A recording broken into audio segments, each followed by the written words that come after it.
Walter का दूसरा question, Walter का अगला प्रश्न, और आईसीआई ने वॉल्टर गॉर्डन मोदी मिलेंगे पूछा है। सबसे ज्यादा वॉल्टर, सबसे ज्यादा मोदी मिलेंगे और वॉल्टर पूछा है, ठीक है ना? ठीक है, नहीं गरम दूध वो नहीं आता, आगे तो करेंगे ना हम लोग, ऐसे क्या बोला है, पर नहीं आता। वॉल्टर मॉडल टोटल अर्निंग जो है 2 लाख की है, टोटल अर्निंग 2 लाख की है, और नंबर ऑफ इक्विटी शेयर 100 रुपए के 20,000 है, यानी कि टोटल शेयर्स कितने होंगे?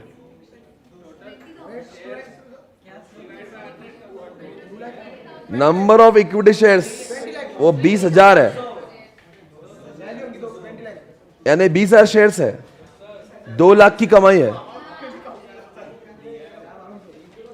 आपसे मेरा सवाल है, 2 लाख पे 20,000 को डिवाइड करेंगे, यानी कि आपका ईपीएस लिखा है ना नंबर ऑफ इक्विटी शेयर्स, तो 2 लाख से 20,000 को डिवाइड करो तो ईपीएस कितना आया? 10 है। वो बोल रहे डिविडेंड पेड 1.5 लाख है, तो 1.5 लाख को 20,000 से डिवाइड करो, डिविडेंड कितना आएगा? 7.5 रुपए डिविडेंड है आपका। और पी रेशो कितना है? अरे पी रेशो का मतलब क्या होता है? एमपीएस अपॉन ईपीएस कितना है? 12.5 है ना? तो अपने पास में ईपीएस तो ऑलरेडी 10 दिया हुआ है, 125 हो जाता।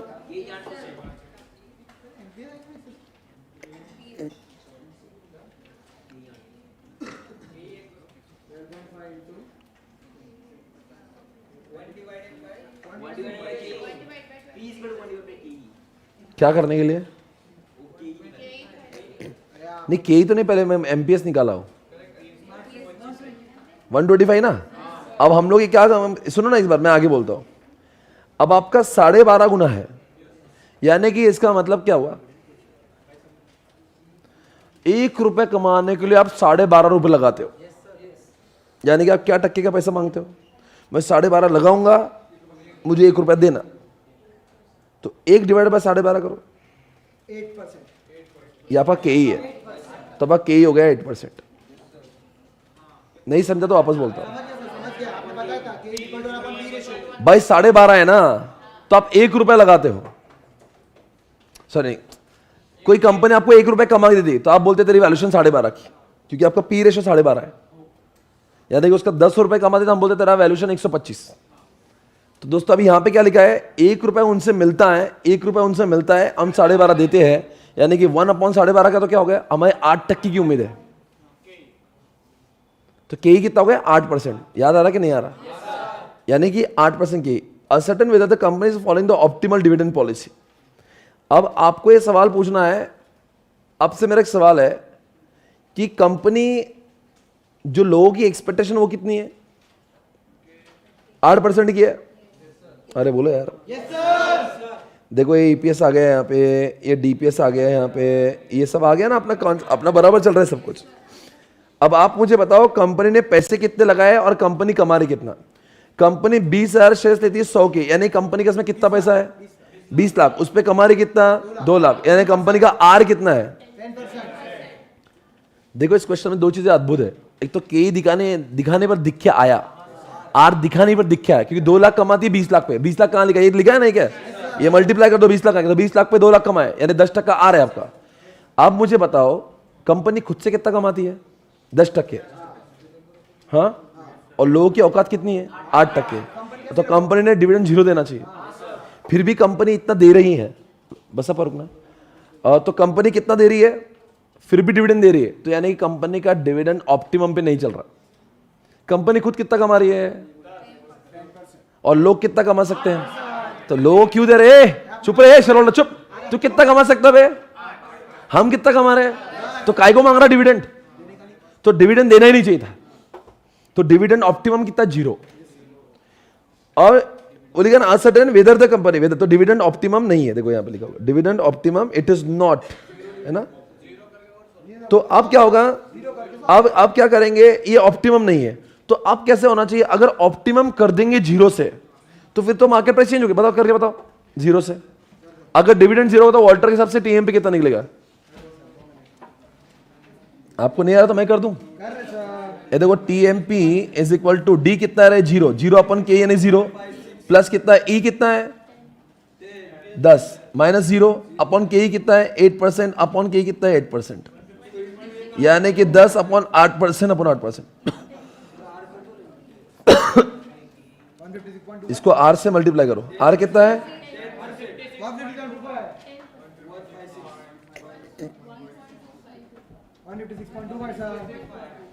10 का 10% कितना होता है, 1 रुपए को डिवाइड करो 8% से और डिवाइड करो 8%, कितना या ऑप्टिमल कितना होना चाहिए 0। अगर वो सुनो, अगर वो 0 डिविडेंड देते ना तो उनकी प्राइस 156 होती है। आज उनकी प्राइस कम है, बताओ क्यों कम है? क्योंकि ओ डर गया ना, आए बाबू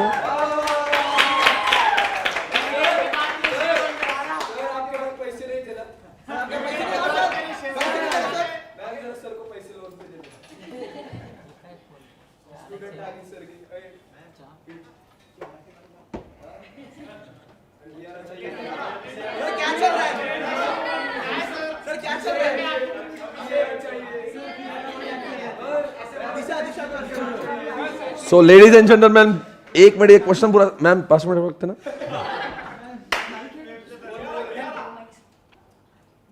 हाँ सो मित्रों, आपके सामने यहां पे लिखा होगा, ये जो लिखा है ना, find out what should be the P ratio at which the dividend policy will have no effect on the value of the shares. और लिखा will your decision change if the P ratio is 8, obviously change होगा। आप दोस्तों अगर मान लीजिए उनका एक सवाल है, अगर ये 12.5 नहीं होता और अगर ये 8 होता तो अपना जो है, अगर हमारा 8 है तो हम 1 रुपए मिलने के लिए 8 रुपए लगाते हैं, तो 1/8 करते हैं, तो 1 divided by 8 is equal to how much, यानी कि 12.5% क्या होता, हमारा के ही हो जाता। और दोस्तों अगर के ही चेंज होगा तो दोस्तों सारे आंसर चेंज हो जाएंगे, यानी कि हम कितना कमा रहे हैं 10, हमारा शेयर होल्डर कितना कमा रहा है 12.5, तो लोग बोलेंगे भाई साहब आप कितना कमा रहे हैं 10, हम कितना कमा रहे हैं।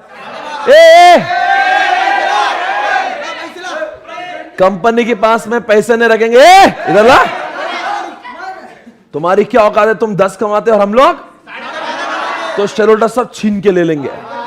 यानी कि अब की बार डिविडेंड पूरा दिया जाएगा, जितना ईपीएस होगा। तो ईपीएस कितना है 10 रुपए, अब की बार ऑप्टिमम कितना होगा 10 रुपए पूरा, तो डिविडेंड भी 10, ईपीएस भी। समझ में आ रहा है? देखो क्या होता है ना, ये एक बात सिर्फ इतना देख लो, उन्होंने क्या किया ना, ये 3 करके दिखाया है। समझ में आ रहा है क्या आपको? ये इंपैक्ट ऑफ डिविडेंड आपको समझना चाहिए। बताओ आपसे अगर सवाल पूछा, वो बोलता है ऑप्टिमम है कि नहीं, आपसे मेरा ये क्वेश्चन को 2 मिनट बाजू में रखो। ऑप्टिमम कब बोलते हैं कि नहीं सुनो ना, अगर मान लीजिए आर है तो आर इज इक्वल टू के भी हो सकता है, या आर ऐसा भी हो सकता है, या आर ऐसे भी हो सकता है। अब आर यानी कि जो कंपनी कमा रही, तो कंपनी कमा रही 12 और लोग कमा रहे 10, तो क्या बोलेंगे, कंपनी ने ऐसे केस में डिविडेंड 0 देना चाहिए। अगर आर इज इक्वल टू, यानी कंपनी भी कमा रहे 12, ये भी कमा रहे 12, आप डिविडेंड दे न तो नक्को दो यार, क्या फर्क पड़ता। पर इसमें क्या होता है, कंपनी जो कमा रही वो 12 है और शेयर होल्डर कमा रहे 15, तो कंपनी ने ये डिविडेंड को तो पूरा के पूरा 100% बांट देना चाहिए। अब पर वो यहां पे शांत नहीं होते, वो क्या बोलते हैं, अब डिविडेंड 0 है ना, तो अब वो जो वॉल्टर का जो फॉर्मूला है उसमें 0 घुसेड़ के बताओ कितनी प्राइस आ रही। और इस क्वेश्चन में बोलो ना, पूरा डिविडेंड करके बताओ, ऑप्टिमम डिविडेंड की प्राइस भी पूछते हो। यानी कि अगर आप आपका डिविडेंड 100% हो गया तो आप बताओ आपका प्राइस कितना, टीएमपी है, क्योंकि टीएमपी अलग आएगा राइट। देखो कंपनी क्या करती है, कभी भी ऑप्टिमम पे डिविडेंड देती नहीं, एक तो कम देती नहीं तो ज्यादा देती। फिर वो क्या बोलेंगे, बताओ कंपनी ने सच सही किया कि नहीं किया है, तो बोलो नहीं किया है। फिर वो बोलेंगे अगर सही करते हैं तो बता कितना टीएमपी होगा, तो आपको टीएमपी निकाल के बताना है उसको। समझ आ रहा है? तो ये चीज अगर आप दिमाग में रखेंगे तो I think it will be very beneficial.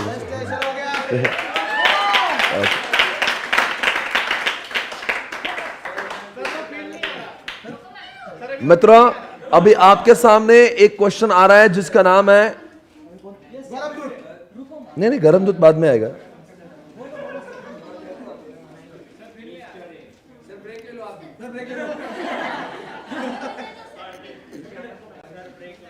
मित्रों, आपके सामने क्वेश्चन नंबर 3 है, और क्वेश्चन नंबर 3 आपके सामने ये रहा। दोस्तों, आपने पहले वॉल्टर देख लिया, आपने एमएम अप्रोच देख लिया, अभी क्वेश्चन नंबर 30 में शायद से गॉर्डन है। ये कौन सा क्वेश्चन है? गॉर्डन है कि नहीं है? ये गॉर्डन है? ये ऐसा गॉर्डन में ही आता है नहीं? हाँ, ये ना गॉर्डन। Okay fine. अब एक काम करते, ध्यान से सुनो इसको, ये क्वेश्चन को करते हैं। Mister A is a contemplating purchase of 1000 equity shares of a company. कितने लेना उसको shares? They want to buy 1000 shares. His expectation of return is what? 10%। किसकी expectation? K E. By the way of dividend with the annual growth of G कितना है? 5%। The company last dividend 2 पर last यानी कि वो तो D0 था, पर D1 कितना हो जाएगा? तो मैं D1 लिखता हूं 2.10। बोलो सही बोल रहा हूं क्या मैं? आपका D0 कितना था? 2 रुपए। 5% की ग्रोथ तो 2.10 हो गया। उसके बाद में even as is continued, Mr. A suddenly finds that due to his budget announcement, dividend has been exempted from the tax in the hands of recipient. But the imposition of dividend distribution tax on the company is likely to lead to fall in a dividend 20 पैसे। यानी कि दोस्तों, अब वो क्या बोल रहे हैं? But the imposition of dividend distribution tax company is likely to lead to fall in a dividend 0.20 पैसे। यानी कि जो पहले कितना देने वाली थी वो आप कितना देंगी? अब ये गवर्नमेंट ने बोला तुम ही काट के दे दो, तो 2.1 को दो, 1.9 दे दो। मार्जिनल टैक्स कितना है? 30%। Calculate what should be the mister A's estimate of the price per share before and after the budget announcement. तो क्या होता है ना बच्चों, इसमें बहुत आसान सवाल है। बिफोर अनाउंसमेंट देखो, यहां पे क्वेश्चन है, ग्रोथ आपकी 5%। इधर आंसर देख लो, आपको समझ में आएगा। 5% ग्रोथ चल रहा है। केई कितना है? इधर कितना है? After budget. सुन के लो ध्यान से। बिफोर बजट में क्या था ना, इनको जो मिलता था उसके ऊपर वो खुद टैक्स भरते थे। तो उनको 10 आता था, वो 3 गवर्नमेंट को देते थे। तो बिफोर बजट वो लोग खुश थे। 10 लेने में उनको आते थे 10, वो देते थे 3, उनके हाथ में रहता 7। अब आफ्टर बजट में कंपनी टैक्स भर दे रही। अरे आफ्टर बजट में तो कंपनी खुद टैक्स भर रही ना, तो आप वो बोलेंगे 10 नहीं भी तो चलता, मैं 7 में भी खुश हो जाता। क्यों खुश हो रहा हूं? बिकॉज वैसे भी 10 मिलने के बाद में 3 तो मैं दे ही रहा था, तो आप तुम ही काट के दे रहे हो, तुम 7 दे दो, मैं उसमें भी उतना ही मजे लूंगा। अब मैं 7 में भी उतने ही मजे ले रहा हूं। आगे अब D1 की बात करेंगे।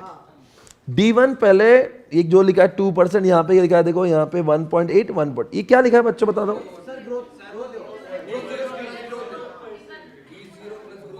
ये कितना होना चाहिए?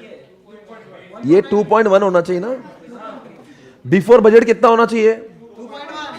हमें 2.1 मिलना चाहिए था ना बिफोर बजट, क्योंकि वो सारा का सारा पैसा हमें देते थे। बराबर है? बिफोर बजट ना। किधर?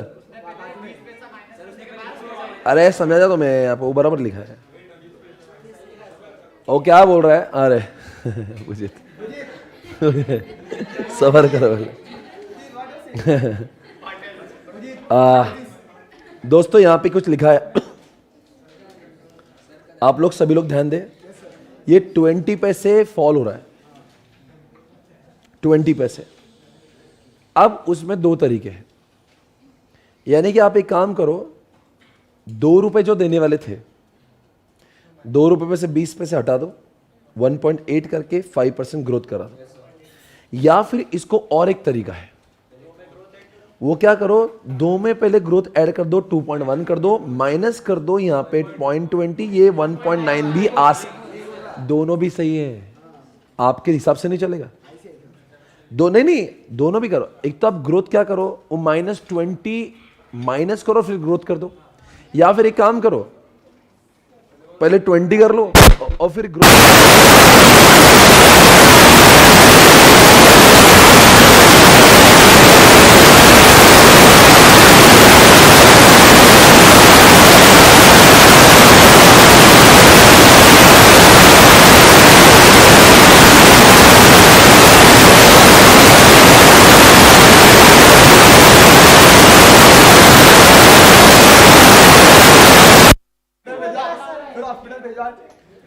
दोस्तों आपने यहां पे D1 क्यों निकाला? बिकॉज गॉर्डन के फॉर्मूला में D1 होता है। Can you please tell me Gordon का फॉर्मूला क्या होगा? D1 upon KE minus G। तो अगर मान लीजिए इसको मैं दो पार्ट में डिवाइड करता हूं, एक तो बिफोर और आफ्टर बजट, तो इस केस में D1 कितना था मेरा? तो मैं 2.1 अपॉन KE कितना है? माइनस ग्रोथ 5%, तो 2.1 अपॉन 5% कर दूंगा तो आंसर 42 आ जाएगा। और इस केस में जहां पे पोस्ट बजट है वहां पे देखो वापस D1 उतना ही रहेगा। कितना D1 है अपनी बार?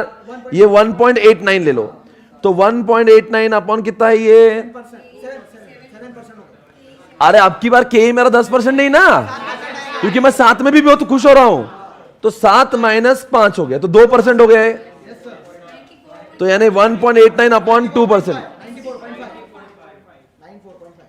क्या आ रहा है? 9.4।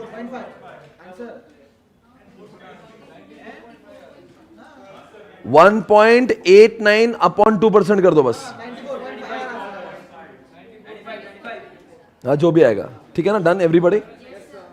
तो क्या हुआ है, ये तो पहली बात तो ये क्वेश्चन लिया क्यों है? ये क्वेश्चन बड़ा अद्भुत अपरिचित क्वेश्चन है, और हमने रॉक्स में ऐसे क्वेश्चन उठाए जो सामान्य क्वेश्चन नहीं है।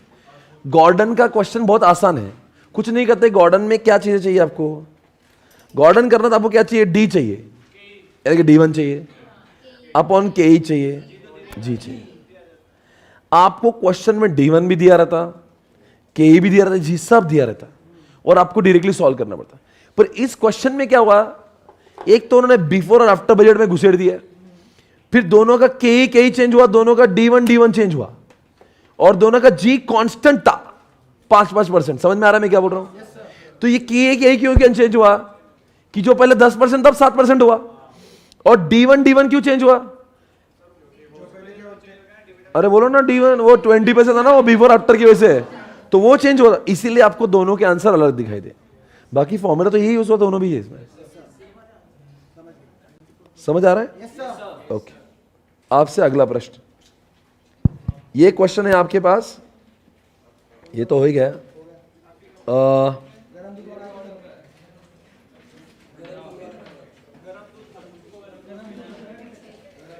I am on last question from this chapter. Question number 6. Are you ready? Yes, sir. This is the last question from this chapter, जिसका नाम है डिविडेंड पॉलिसी, जिसके 3 वॉल्टर आपने देख लिया, गॉर्डन देख लिया, MM आपने देख लिया। SPC का मॉड्यूल नंबर 1 का 15 क्वेश्चन आपके सामने। क्वेश्चन नंबर 6 यहां पे, इन दिसंबर 2011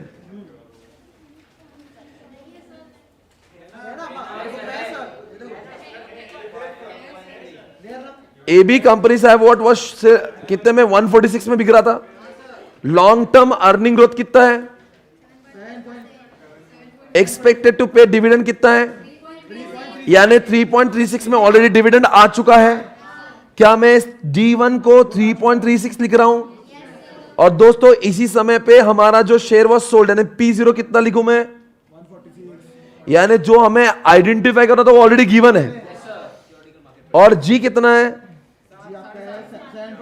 What rate of return an investor can expect to earn assuming that dividends are expected to grow along with the earning of 7.5% in perpetuity? क्या बोल रहा है? KE निकालना है। तो दोस्तों KE निकाल लिया ना, ये क्या हो गया यहां पे?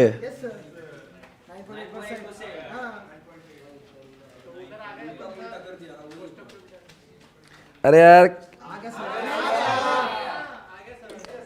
ये एक्चुअली एक बार अपन कर लेते हैं उसको। एक्चुअली KE निकालना है, ये तो आपने को ऐसा लग रहा है कॉस्ट ऑफ कैपिटल का है। You remember cost of capital? K is equal to D1 upon, ऐसा ही था। कितना है D1? P0 कितना है प्लस G कितना है, ये कर लेंगे आंसर आ जाएगा। छोड़ दो, अभी आगे बढ़ जाए। It is expected that the AB company will earn about 10% on the book equity and ABC company will earn and shall retain 60% of retained earning. In this case, whether there would be any change in the growth rate and cost of equity. पहली बात तो आप सभी जान ले, growth depend करता है BR के ऊपर, बैलेंस एंड रिटर्न। बैलेंस कितना कर रही है कंपनी?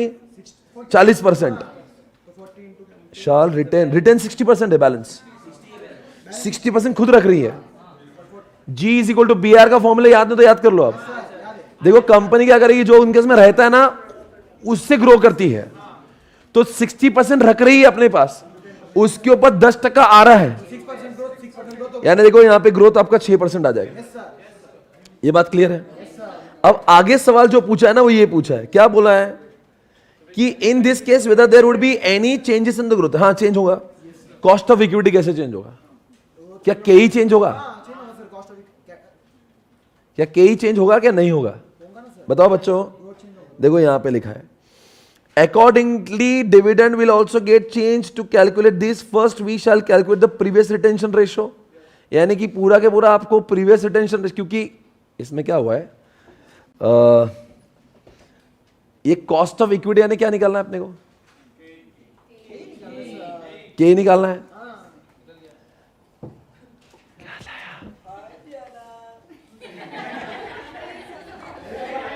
ओ यहां पे आएंगे आप,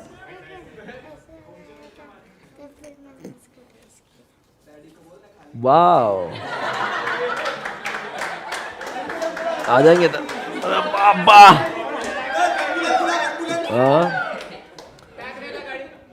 ये जियाना ने कुछ नहीं दिखाना है? ओके ठीक है। आपके स्कूल में ऐसे क्वेश्चन होते क्या प्लस माइनस वाले? है ना, इजी है CA। देख हमको भी प्लस, देख plus is equal to,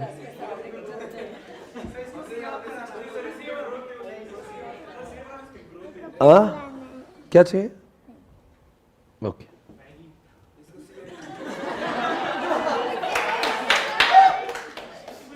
okay guys, दोस्तों सुनो ना मित्रों, इस चैप्टर में जो दो चीजें हैं, एक तो आपको मैं दिखाना चाह रहा था। ओके यहां पे कॉन्सेप्ट है जिसका नाम है गरम दूध और लिटनस है। मैं नहीं चाहूंगा आप इसमें टाइम स्पेंड करें। बोलो क्यों नहीं करें? बिकॉज अभी तक के इतिहास के 15-20 अटेम्प्ट में कभी पूछा नहीं। और दूसरी बात, हमने ये जब इसको हमने क्लास में पढ़ा हुआ है पर एग्जामिनेशन ओरिएंटेड नहीं है, फिर भी हमारे बुक में 2-2 क्वेश्चन दिए हुए हैं। पर अभी दुनिया में इस तरह से थियोरेटिकल मार्केट प्राइस नहीं, ना गरम दूध से निकालते ना लिटनर से निकालते। एवरीबॉडी क्या आपको एक चैप्टर में तीनों फॉर्मूले याद रहेंगे? क्या आप एक बार फॉर्मूला बता दें? Formula for Gordon, D1 upon K, और अगर ग्रोथ होगा तो D1 अपॉन K माइनस। अगर मैं वॉल्टर की बात करता हूं, D1 अपॉन K कर दो plus E minus D, R से मल्टीप्लाई करो K और K। और अगर मैं उसकी बात करता हूं MM अप्रोच की, वाह वेरी गुड, मुझे भी सिखाना है। ओके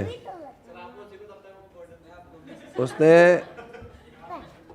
बताओ नहीं, बताओ नहीं, एक मिनट। हमारे जो मोदी मिलेंगे अप्रोच है उसमें पहली बात तो बोलता है कि डिविडेंड देने नहीं देने से आपके वैल्यूएशन में फर्क नहीं पड़ता। फिर वो क्या करता है, पहले डिविडेंड के दिया तो कितनी प्राइस आती, और तो पहले प्राइस निकलता, वैल्यू नहीं, तो वो 105 110 आई थी। फिर वो क्या बोलता है कि आपकी कंपनी को इतना पैसा चाहिए था, 10 लाख चाहिए था, तो डिविडेंड देंगे तो कुछ माइनस होगा, नहीं देंगे तो कुछ माइनस नहीं होगा। फिर क्या बोलते हैं, आपको इतने पैसों की एक्सपेंशन की जरूरत है। फिर उसमें से वो जो अपने पास में है वो माइनस करेंगे और डिवाइड करेंगे, वो एक कभी 105 से तो कभी 110। तो भले ही क्या चेंज होता है बताओ? भले ही उसके शेयर प्राइस, उसके जो नंबर ऑफ शेयर है वो चेंज होते हैं, बोलो जल्दी से, पर उसकी वैल्यूएशन विल रिमेन। इसी तरह से चैप्टर एक बार। So ladies and gentlemen, please welcome Ankita ma'am on this show.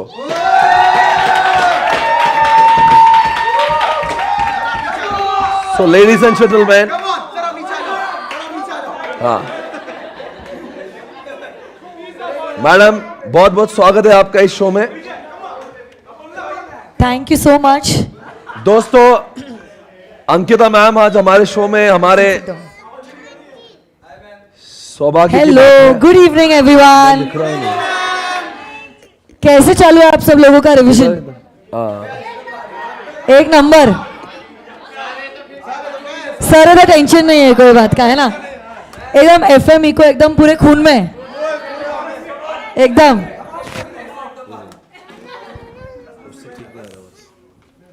Okay so दोस्तों एक बार फिर से आप ये समझ लीजिएगा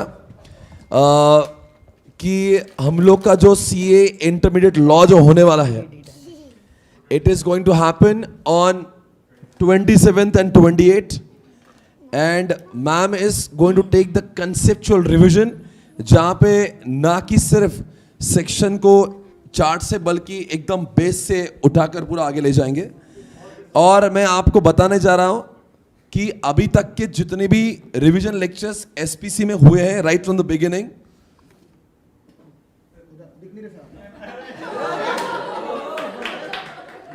अभी तक के जितने भी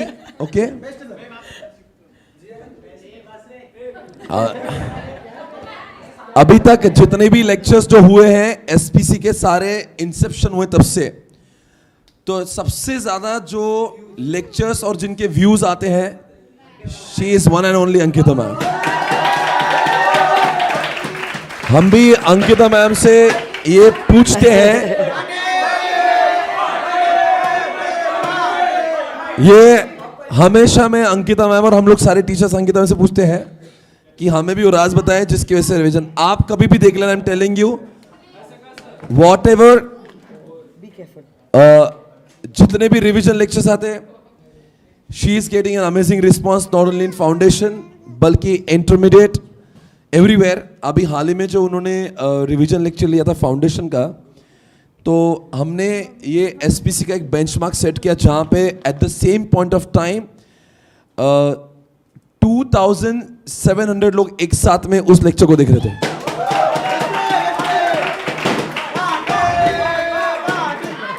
और ऐसे सारे एक मिनट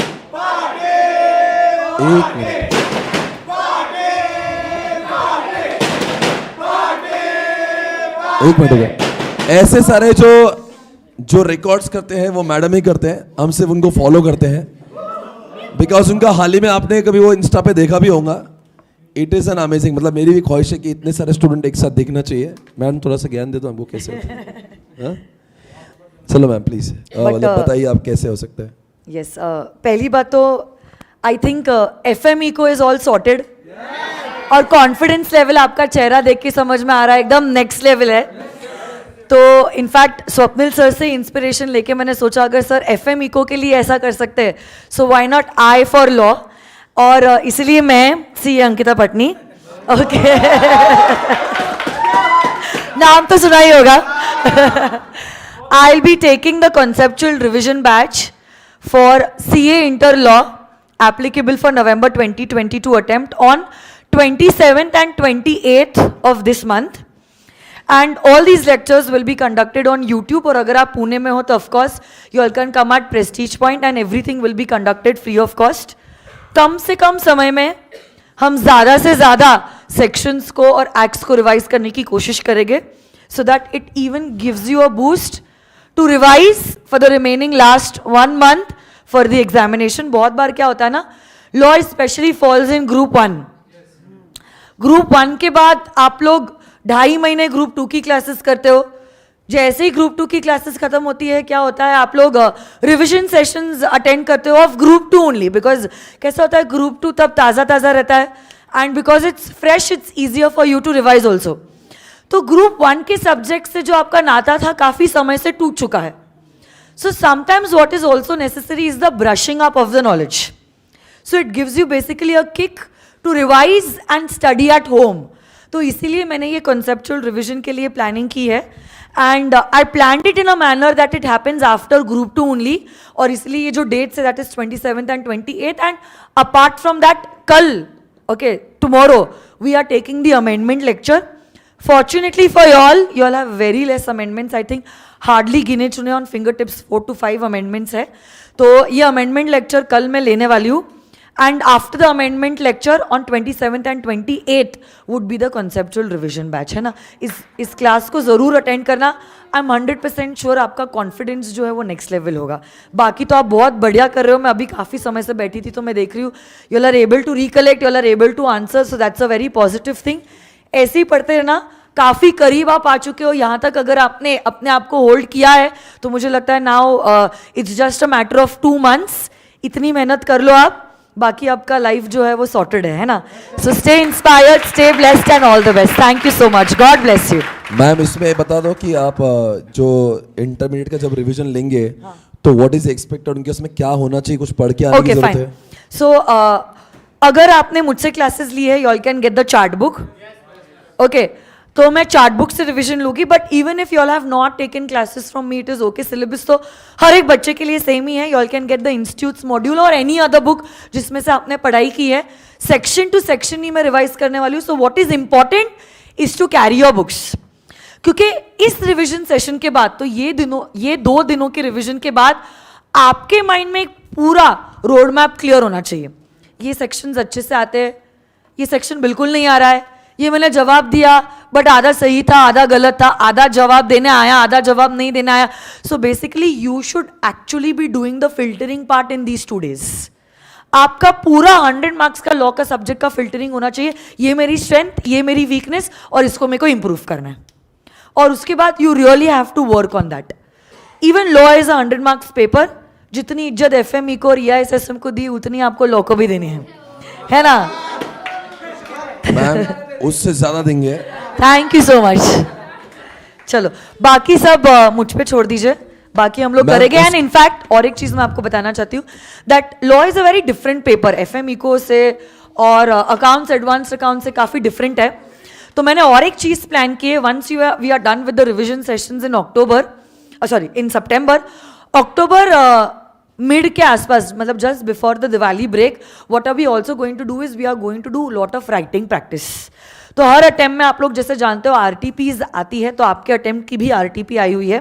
तो RTP में से रैंडमली हम कुछ क्वेश्चंस लेने वाले हैं और हम राइटिंग प्रैक्टिस भी करने वाले हैं. क्योंकि देखो, अच्छे से समझ लिया, अच्छे से याद है, इसका ये मतलब नहीं होता है बहुत अच्छे मार्क्स भी मिलने वाले हैं. क्योंकि बहुत बच्चों का मैंने देखा है, इस बार मैंने बहुत बच्चों से पर्सनली भी बात की थी, मैंने ये देखा है कि बच्चों को क्लास में काफ़ी अच्छे से सब कुछ समझ में आ जाता है, सब कुछ याद भी रहता है, but the only thing is they are not able to present their knowledge. तो आपने 3.5 महीने ग्रुप 1, 2.5 महीने ग्रुप 2 में इतनी मेहनत की है. आप लोग सेल्फ स्टडी के लिए दिन रात मेहनत कर रहे हो. मतलब मैंने खुद ने देखा है सुबह की आप लोग शायद 8 बजे क्लास रहती थी, 8 साढ़े 8 बजे क्लास रहती थी, जाती थी शाम के 8:30 बजे तक. एंड देन आप होमवर्क करते थे, रिविजन करते थे, क्लास के बाद आप रिविजन कर रहे हो, मैराथन ले रहे हो. सब कुछ करने के बाद भी अगर रिजल्ट नहीं आया ना तो बहुत बुरा लगता है. उसमें अगर किसी ने कह दिया ये बच्चा तो फाउंडेशन फ्लूक से ही पास हो गया, तो वो बहुत दिल को छू जाता है. बिकॉज वी नो कि हमने पिछले 8-9 महीनों में कितनी मेहनत की और कितनी सारी चीज़ों को सैक्रिफाइस किया है. Not only you all but even the virtual kids. Believe me, घर पे बैठे बैठे सुबह 8 से रात के 8 बजे तक स्क्रीन के सामने लगातार लेक्चर्स अटेंड करना is not a joke. And even for you all, आप लोगों ने भी अपना कंफर्ट जोन छोड़ा है, इतनी सैक्रिफाइसेस की और पुणे में आपने कुछ ड्रीम्स, कुछ एस्पिरेशंस, कुछ गोल्स लेके आप आए हो. अब इनफैक्ट वो समय आ चुका है जहाँ पे the dreams are about to get realised. यहाँ तक अगर आपने होल्ड किया है तो अब आप लोगों ने हिम्मत नहीं हारनी है. Take every day as it is coming. You all have a very limited amount of time in your hand, so you all should really be planning कि इस लिमिटेड समय में मोस्ट इफेक्टिवली मेरे रिजल्ट्स कैसे आउट हो गए. और यही वो समय है which is going to differentiate you all from others. Last बार का जो रिजल्ट था that was only approximately 5.4 to approximately 6%. आप समझ लो इस चीज़ को कि अगर आपको वो 6% में आना है, आपको वो 6% जैसे करना भी होगा. तो अब वो समय है, इसको बहुत इफेक्टिवली यूज कीजिए. It's possible even if you are planning right from today.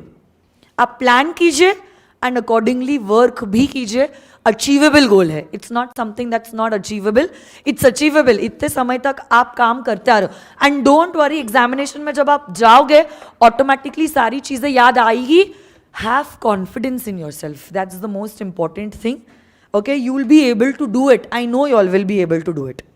You need to have the trust in yourself. Believe in yourself.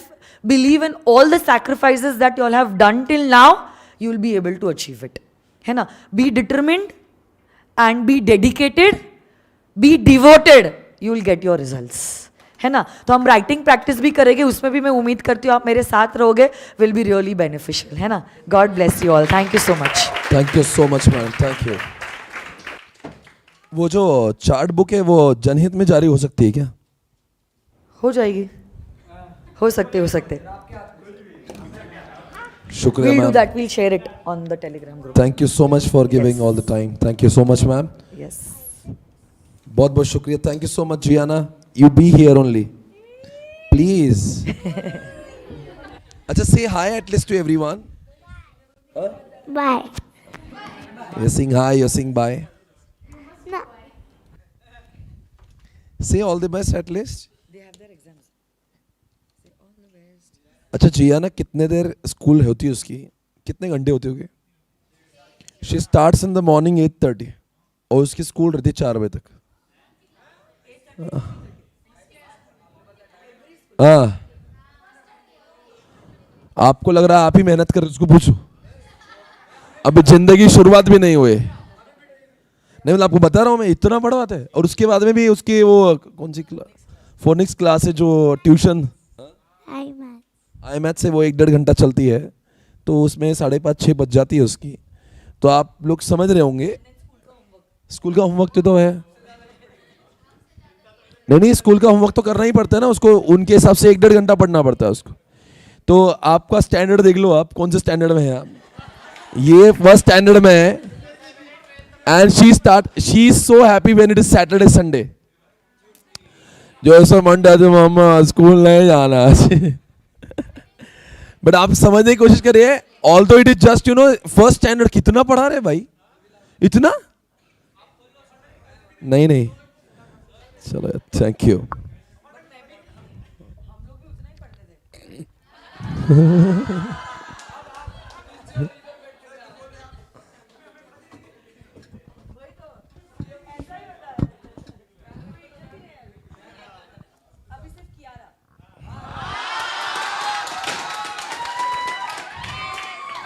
यार ये गलत है यार.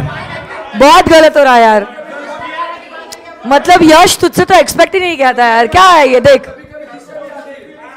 वही तो. अरे मैडम, वो कियारा दिशा से आजकल तो दीपिका पाटनी हो गई है. पादुकोण भी ले रहे हैं. यही बचा हुआ था अभी सुल्ला. दीपिका पटनी कब से हुई? वही तो. ऋषा पटनी तो सर की बहन है.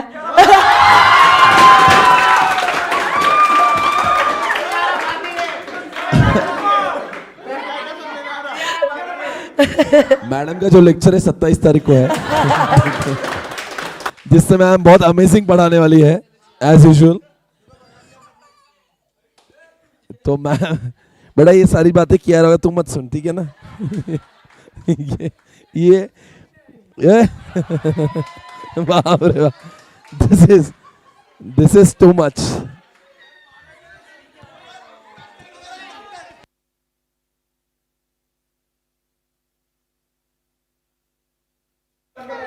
Let up here, na?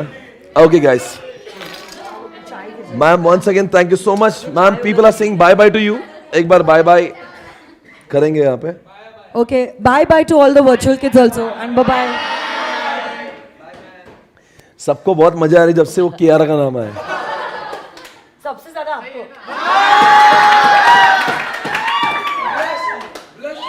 अभी देखो, नहीं किसी को लाइक करना गलत बात नहीं है.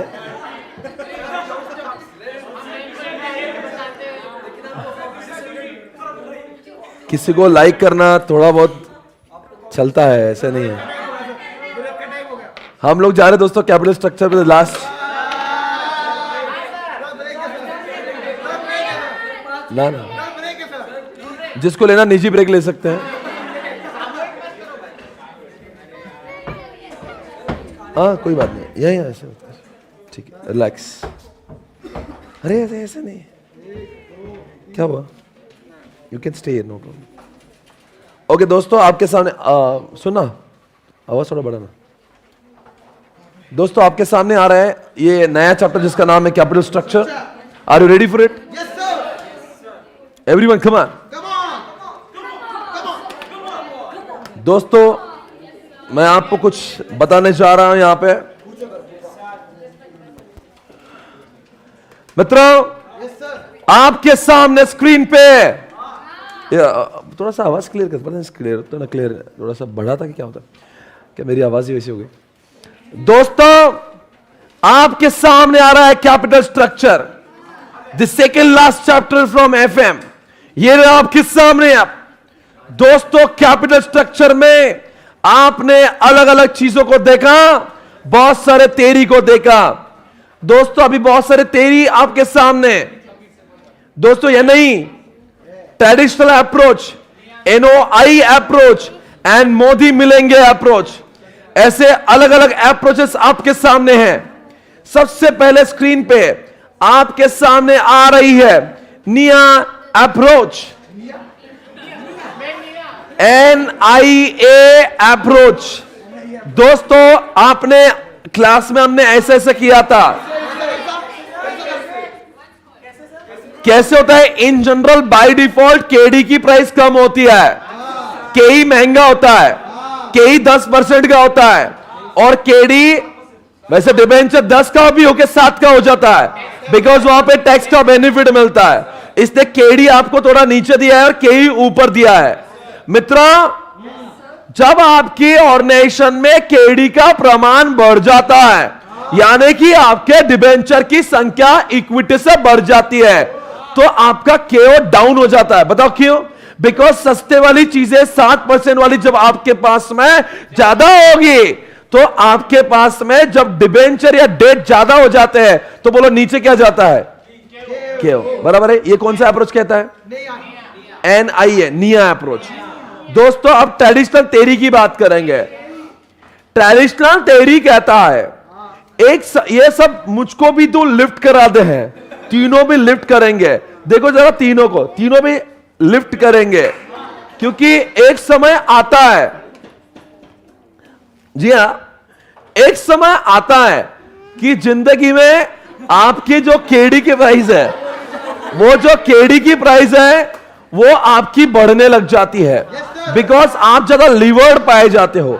बैंक आपको कहती है, ये ट्रेडिशनल अप्रोच है, कि देखो आपको लगता है कि आप ज्यादा डिबेंचर का इस्तेमाल करोगे या डेट का इस्तेमाल करोगे तो आपको लगता है केओ नीचे जाना चाहिए, पर स्क्रीन पे देखोगे केओ नीचे नहीं जा रहा है, क्योंकि आपकी बार हो क्या रहा है, एक सर्टेन समय तक आपका जो डिबेंचर या फिर डेट बढ़ने से आपका केडी जो घटता है उसके साथ आपका केओ नीचे जाते हुए दिखता है। But in the longer run क्या होता है, जो बैंक आपको लोन देती है ना, वो बोलती है आपने ऑलरेडी बहुत सारा लोन लिया है, आप में हमें बहुत रिस्क नजर आ रही है, अब जो हम पहले आपको 10% से दे रहे थे अब 10% से नहीं आपको 15 से देंगे, और लेंगे तो आप 20 तक भी पहुंच जाएंगे। यानी कि क्या बढ़ रहा है? अरे स्क्रीन पे देखो ना, क्या बढ़ रहा है? आपका केडी बढ़ रहा है, और केडी बढ़ने से क्या होता है? आपका केओ बढ़ जाता है। फिर एक सवाल उठ रहा है, सर केडी बढ़ रहा है तो यहां पे केई भी क्यों बढ़ रहा है? बिकॉज दोस्तों जो लोग आपको शेयर्स में आपके कंपनी में इन्वेस्ट कर रहे हैं वो आपके कंपनी को क्या लगते हैं? बताओ बच्चों, आपकी कंपनी लीवर्ड लगती। तो पहले ध्यान से सुनना, आपकी कंपनी ने लोन ज्यादा लिया, बोलो लिया, तो बैंक ने आपका केडी का यानी कि इंटरेस्ट का रेट बढ़ा दिया, तो आपका डी ऊपर गया। अब क्या हुआ, आपने बहुत लोन लिया, तो क्या होता है उसके अंदर जब आप नया आईपीओ लाते हो तो लोग बोलते हैं यार तू बहुत ही लीवर्ड है, जैसे तू अडानी है। ये अडानी का सेम केस है, तू अडानी है क्योंकि तेरे ऊपर लीवर्ड बहुत है, तेरे पास में डेट बहुत है, तेरे कंपनी में लगाने से में कुछ कुछ होता है, हम क्या करेंगे, हमसे केई बहुत मांगेंगे, तो इसलिए लोग दोस्तों केडी बढ़ता है तो केई भी बढ़ जाता है एज पर ट्रेडिशनल। अब केडी बढ़ रहा, केई बढ़ रहा तो केओ तो बढ़ना ही है, यानी कि आपका वैक बढ़ना है गाइस। बाजू में ये कौन सा अप्रोच था, ट्रेडिशनल। अब हम लोग नॉय के उसके नॉय, ये नॉय में क्या बोलता है, ये नॉय अलग चीज है। ये देखो ना क्या बोल रहा है, क्या बोल रहा है बताओ।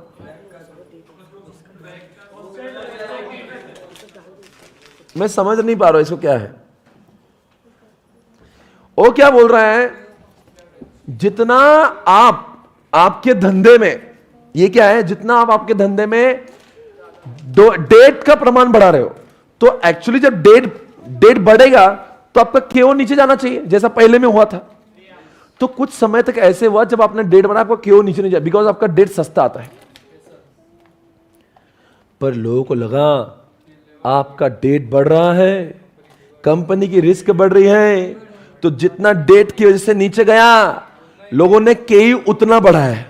देखो ये ऐसा ऐसा जा रहा है, एक नीचे एक ऊपर जा रहा है, तो डेट की वजह से जितना नीचे गया उतना ए ऊपर गया, तो आपका ओ बीच में आ गया। नहीं समझ के? अरे पहले में क्या बोला था, बाय बाय बाय जिया, अरे पलट,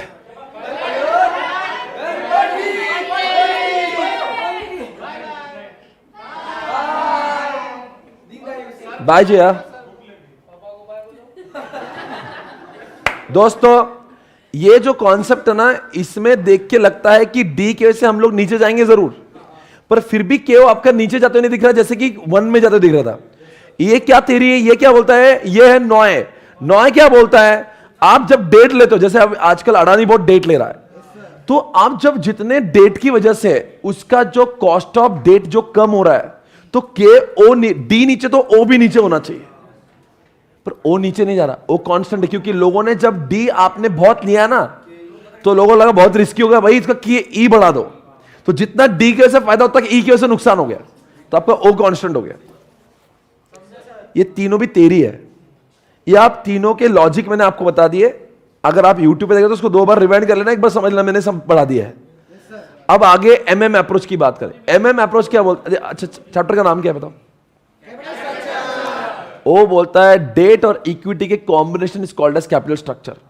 आपकी ऑर्गेनाइजेशन के लायबिलिटी साइड में डेट और इक्विटी का प्रमाण कितना है, हो सकता है 40-60 हो, 40 डेट 60 इक्विटी हो सकता है 20-80 हो सकता है 50-50, हो सकता है 80-20 हो।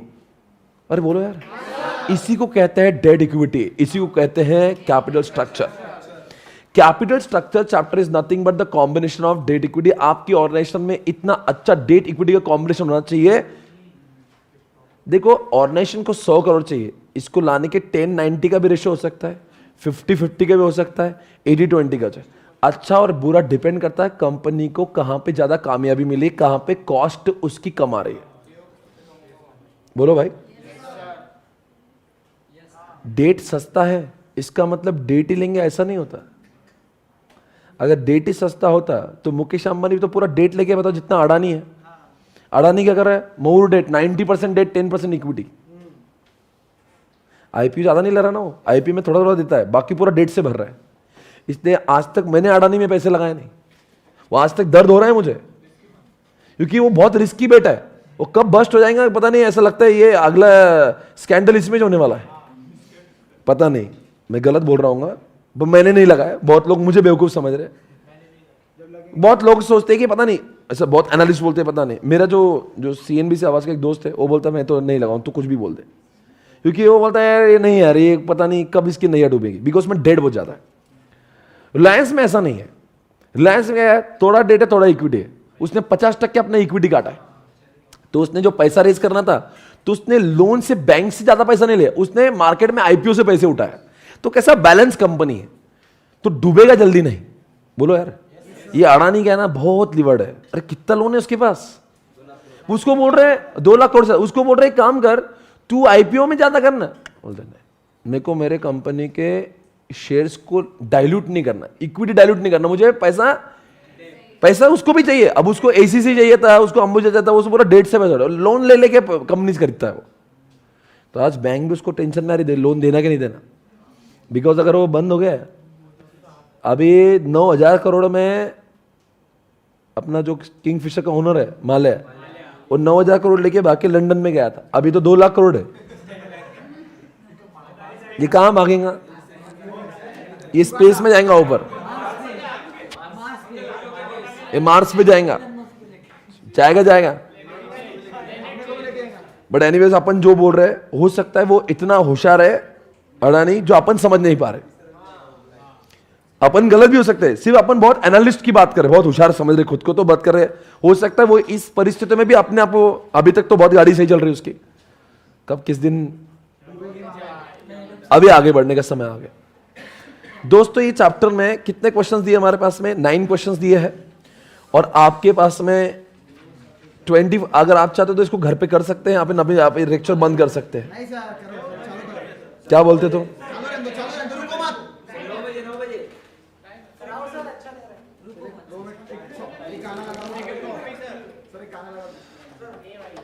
ब्रेक मत करो अभी। दोस्तों निया अप्रोच का पहला क्वेश्चन आपके सामने, the following data relates to 4 forms ABCD, EBIT 2 lakh, ABIT 3 lakh, EBIT 5 lakh, EBIT 6 lakh. बोलो है? बोलो भाई। इंटरेस्ट 20, 60, ये क्या है? फर्म्स अलग अलग टाइप की कंपनी है और उनका इंटरेस्ट भी अलग अलग है, EBIT भी अलग अलग है। और इक्विटी कैपिटलाइजेशन ने कि केई उनका 12%, 16% ऐसा केई है उनका। Assuming that there are no taxes and interest rate on debt, taxes नहीं है और इंटरेस्ट रेट कितना है? आप मुझे बताओ। Determine the value of the company, जानते हो क्या? Value of the company is the value of debt plus value of equity. भाई देखो, मुझे ऐसा लग रहा है कि अब आपका बैटरी डाउन हो गया। आपको थोड़ा सा भी तो आप घर जाइए, इस लेक्चर को बाद में देखिए। जो लोग यूट्यूब पे भी अपने आप को थोड़ा सा टायर्ड महसूस कर रहे होंगे, आप नहीं बेटा, आप निजी ब्रेक ले सकते हो, क्योंकि अपने को लिंक नहीं तोड़ना है। आपको मैं इतना ही बोलना चाहूंगा, आपको दर्द हो रहा है बाद में देखो, पर ऐसा नहीं होना चाहिए पढ़ाई भी नहीं हो रही और ब्रेक भी नहीं ले रहे। आपको जिसको जो करना है करके आओ। और जो भी लोग घर पे देख रहे बंद करके, आप बंद कर दो, बाद में देखो। अभी मैं पढ़ाता हूं, जिसको इस पर थोड़ा सा अगर पढ़ रहे हो तो थोड़ा ध्यान दीजिए, नहीं तो टाइम वेस्ट मत करो, ऐसा मेरा बोलना है। Assuming that there are no taxes और यहां पे लिख रहा है डेट का रेट 10% है। आप मुझे बताओ वैल्यू ऑफ डेट कितना आएगा? सिर्फ एक का बताओ, एक का, बाकी मत बताओ। अरे भाई 20,000 का तो इंटरेस्ट है ना, तो 2 लाख रुपए तो डेट से ले लिया। चलो ये बात भी सही है। डिटरमाइन ये हो गया, बोलते वैल्यू, अब पर वैल्यू ऑफ इक्विटी निकालना जरूरी है। तो आपने वैल्यू ऑफ डेट निकाला सिर्फ 2 लाख, तो वैल्यू ऑफ इक्विटी निकालना पड़ेगा। एंड व्हाट हैपेंस, वो ठीक है। आप मुझे बताओ वैल्यू ऑफ इक्विटी कैसे निकालेंगे आप? वो बोल रहा है जो EBIT है उसमें से अपन इंटरेस्ट माइनस कर लो पहले, कितना बचता है वो? 1,80,000। 1,80,000 को 12% से डिवाइड करो तो इक्विटी का वैल्यूएशन 15 लाख आता है। क्योंकि इक्विटी वाले क्या बोल रहे हैं, हमको जो मिल रहा है वो हमें 12% जैसा लगता है, तो उनको मिल रहा है कितना? 2 लाख नहीं, 1,80,000 मिल रहा है, बिकॉज इंटरेस्ट भी तो माइनस करना पड़ेगा। समझ गया? तो कितना हुआ उसका वैल्यूएशन? 15 लाख। और 2 लाख का डेट, कितना वैल्यूएशन हो गया? 17 लाख का वैल्यूएशन पूरे कंपनी का हो गया। बराबर है? देखो यहां पे 17 लाख का वैल्यूएशन है। अब मैं एक सवाल पूछता हूं, वो पूछ क्या रहे, कंपनी का वैल्यूएशन बताओ, तो कितना? 17 लाख वैल्यूएशन है। सिंपल है ना, याद रख लो एक चीज दिमाग में, value the company equal to debt की value plus equity value, that's it, कुछ और नहीं। डेट की वैल्यू, इक्विटी वैल्यू दोनों को ऐड कर दो, कंपनी का वैल्यू निकलता। पर अगर इन्होंने अगर सिर्फ यहां पे पूछा होता कि उन्होंने क्या बोला, उनका वैग भी बताओ, सिंपल है ना। डेट और इक्विटी का वैल्यूएशन कितना है? 17 लाख। उसके लिए कमाई कितनी करी? 2 लाख। अरे EBIT 2 लाख है ना, टैक्सेस नहीं है। पर अगर टैक्सेस होते तो ये फॉर्मूला नहीं चलता, फिर वो EBIT नहीं चलता, आपको पैट प्लस इंटरेस्ट करना। सही पकड़े हैं? मेरे को पूरा समझ में आ रहा, आपको पता नहीं। ये EBIT कितना है? 2 लाख। 2 लाख किसके लिए कमाए? डेट और इक्विटी के। तो डेट और इक्विटी की संख्या कितनी? 17 लाख। तो 2/17, यानी कि क्या हुआ? कंपनी का वैल्यूएशन इतना 11.76। Is that clear guys? इसी तरह से अगर आप कॉलम 2 का करके दिखा तो कॉलम 2 में आप करें तो मुझे खुशी हो जाएगी। बी का करके बताओ, बाकी छोड़ दो। अच्छा, बी में बताओ बच्चों, कंपनी का इंटरेस्ट कितना है? तो 60,000 को 16%, 60,000 उनको कितने परसेंट जैसा लग रहा है? 10%। यानी कि 6 लाख डेट की वैल्यू है, 6 लाख डेट की वैल्यू है। अब आप बताओ ईबीआईटी कितना है, उसमें से इंटरेस्ट कितना गया, तो 2,40,000 जो है शेयर होल्डर को मिलेंगे, उनको वो 16% जैसे लगते हैं, तो 240 अपॉन 16%, तो 15 लाख और 6 लाख, तो कंपनी का वैल्यूएशन 20। देखो तो सही है क्या, आ गया ना, तो सही है, आपका सही चल रहा है। आप बताओ कंपनी का वैक कितना है, अब ईबीआईटी कितना है, 3 लाख, तो 3 लाख अपॉन 21 लाख, 14.2। ठीक है, आगे जाएंगे आप क्वेश्चन नंबर 2 की ओर। आई थिंक मैं आगे बढ़ सकता हूं। एक बताओ इस क्वेश्चन में वैल्यू क्यों निकालना था रे, ये वैल्यूएशन क्यों निकालते मालूम है क्या, डेट नहीं वो जाने दो, वैक भी जाने दो। अपन क्या करते हैं, ये तो अलग क्वेश्चन था, पर अब एक ही कंपनी का अलग अलग डेट इक्विटी स्ट्रक्चर लेंगे और देखेंगे कौन से डेट इक्विटी स्ट्रक्चर में आपका वैल्यू ज्यादा बैठता है। जिस केस में आपका ज्यादा वैल्यू बैठता है तो समझ जाना वो आपके लिए स्ट्रक्चर अच्छा है।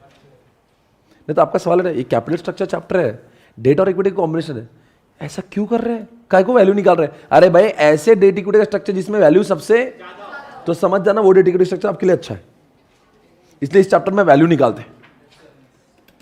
वरना अच्छा बुरा कैसे समझेगा, और अच्छा बुरे के परखने के लिए और एक तरीका है, ईपीएस। अगर आपकी कंपनी का मान लो एक ही कंपनी, उसने 4 अलग टाइप के डेट इक्विटी लिए, किसने 20-80 लिया है, किसने 50-50 लिया है, किसने 80-20 लिया है।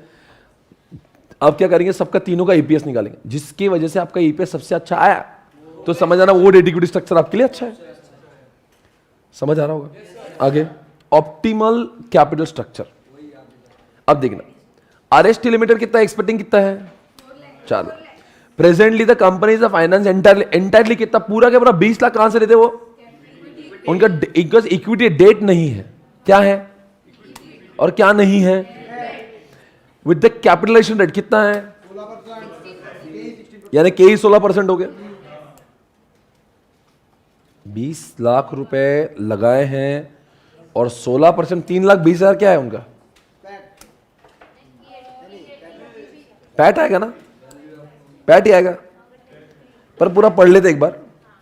The company is contemplating to redeem a part of capital, यानी कि उनको इक्विटी कम करके डेट लेना है। दीवाने लोग हैं, इक्विटी कम कर रहे हैं, डेट लेंगे, यानी डेट लेके इक्विटी बायबैक करेंगे जो भी है। यानी पहले कितना था 100%, अब क्या करेंगे, तो पहले अनलीवर्ड थे, अब लीवर्ड बनने जा रहे। The company has 2 option to raise debt, एक तो 30% डेट लेंगे तो 50%। पूरा कितना फंडिंग है, 20 लाख, तो एक तो 6 लाख लेंगे तो 10 लाख लेंगे, तो आपके इसमें 4 कॉलम बन जाएंगे, पर्टिकुलर, प्रेजेंट, प्रपोज के 2 कॉलम। देखो यहां से दिख रहा है, ये आपका 0 डेट, एक 30% डेट, बराबर है। देखो डेट यहाँ पे नील है, इधर देख लो स्क्रीन पे, ये 6 लाख, टोटल 10 लाख, टोटल 20 लाख है ना, तो 30% यानी 6 लाख, 50% 10 लाख।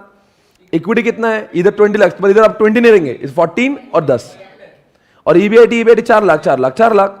इधर इंटरेस्ट कितना, इंटरेस्ट इधर 6 लाख जाएगा, इधर क्यों, क्या इंटरेस्ट के रेट क्या चल रहे हैं, दिया है क्या 10%, तो 6 लाख का 10% 60,000, इधर इसका 10 लाख का 1 लाख 12% है क्या, मैं पढ़ लेता हूं, पढ़ता हूं, मैंने पढ़ा था।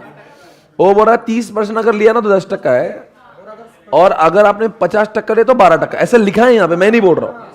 और जब 30% लेता ना तो कंपनी बहुत लीवर्ड कम लगती है, तो इससे 17% लोग के ही उम्मीद करते हैं। पर 50% जब डेट लेती तो कंपनी लोगों को बहुत रिस्की लगती है, इसलिए लोगों की एक्सपेक्टेशन 17 से 20 हो जाती है। ठीक है ना, तो ठीक है, लॉजिक है। You are required to compute the value. अब बताओ, एक कुछ मत देखो, वैल्यू कैसे निकालते, तो पहले डेट का वैल्यू बताओ। अपन 30% वाले की बात करेंगे, इधर मेरे आंखों में देख के बताओ, तो डेट की वैल्यूशन बताओ, तो 6 लाख ऐड हो गए। अब ऐसे समय पे आपका वैल्यू ऑफ इक्विटी कैसे निकालेंगे, इधर देखो ना, ये आपका 3,40,000 था, वैसे 4 लाख ईबीआईटी ऊपर दिया है, मेरे पास मत देखो, 4 लाख रुपए इस क्वेश्चन में दिया हुआ है, तो 4 लाख में से इंटरेस्ट गया, कितना बच रहा, तो 3,40 लोगों को कितने जैसे लगते हैं, 17% जैसे लगते हैं, तो कितनी वैल्यू इक्विटी की, तो 20 लाख इसके और 6 लाख किसके, तो कंपनी का वैल्यूएशन कितना, तो ये हो गया 26 लाख रुपए वैल्यूएशन, बराबर है। पर बाजू वाले का देखो, 50% वाले के साथ में। अब देखना मत आंसर, इधर देखो। हाँ, अब कितना है 50% यानी कि 10 लाख, तो 10 लाख डेट का वैल्यूएशन है। पर ये इंटरेस्ट बढ़ने के चक्कर में अपना जो पैट है, वो पैट कितना हो रहा? अब देखो ना स्क्रीन पे 280 हो रहा है।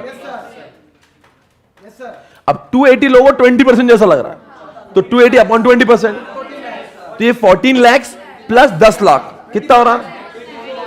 तो यहां पे 24 लाख। तो बताओ बच्चों, 26 और 24 में ज्यादा कौन है? तेरे कौन सा मॉडल आपके लिए अच्छा है? यानी कंपनी ने 30% रेट वाला लेना चाहिए। यार बहुत इजी है, एक बात दिमाग में, value of company is equal to value of debt, value of equity, बस।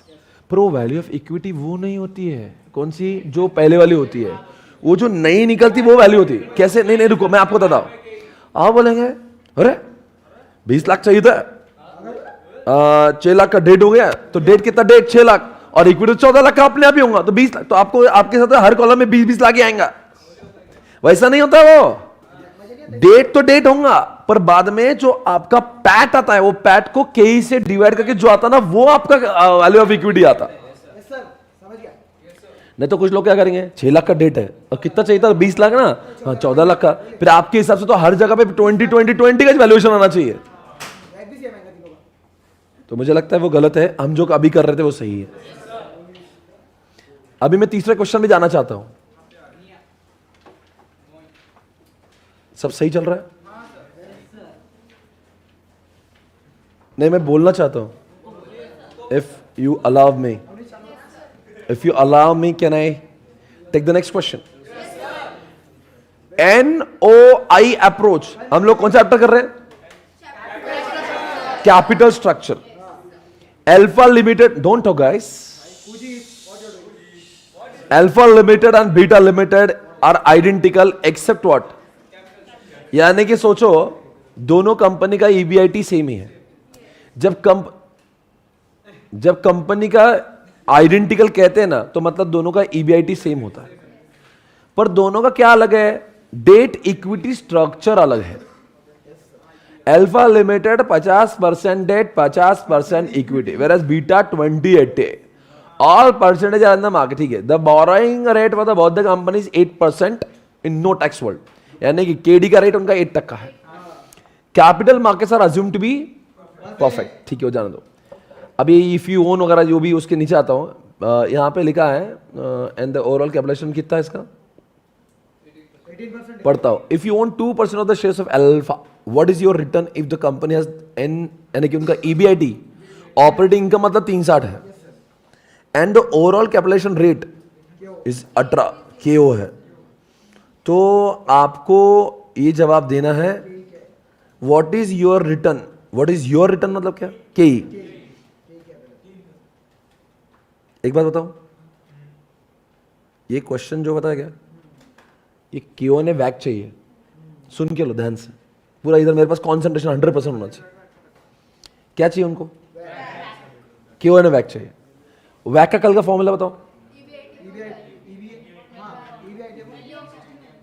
वैक का कल का फॉर्म, कल का कॉलम बताओ। सोर्स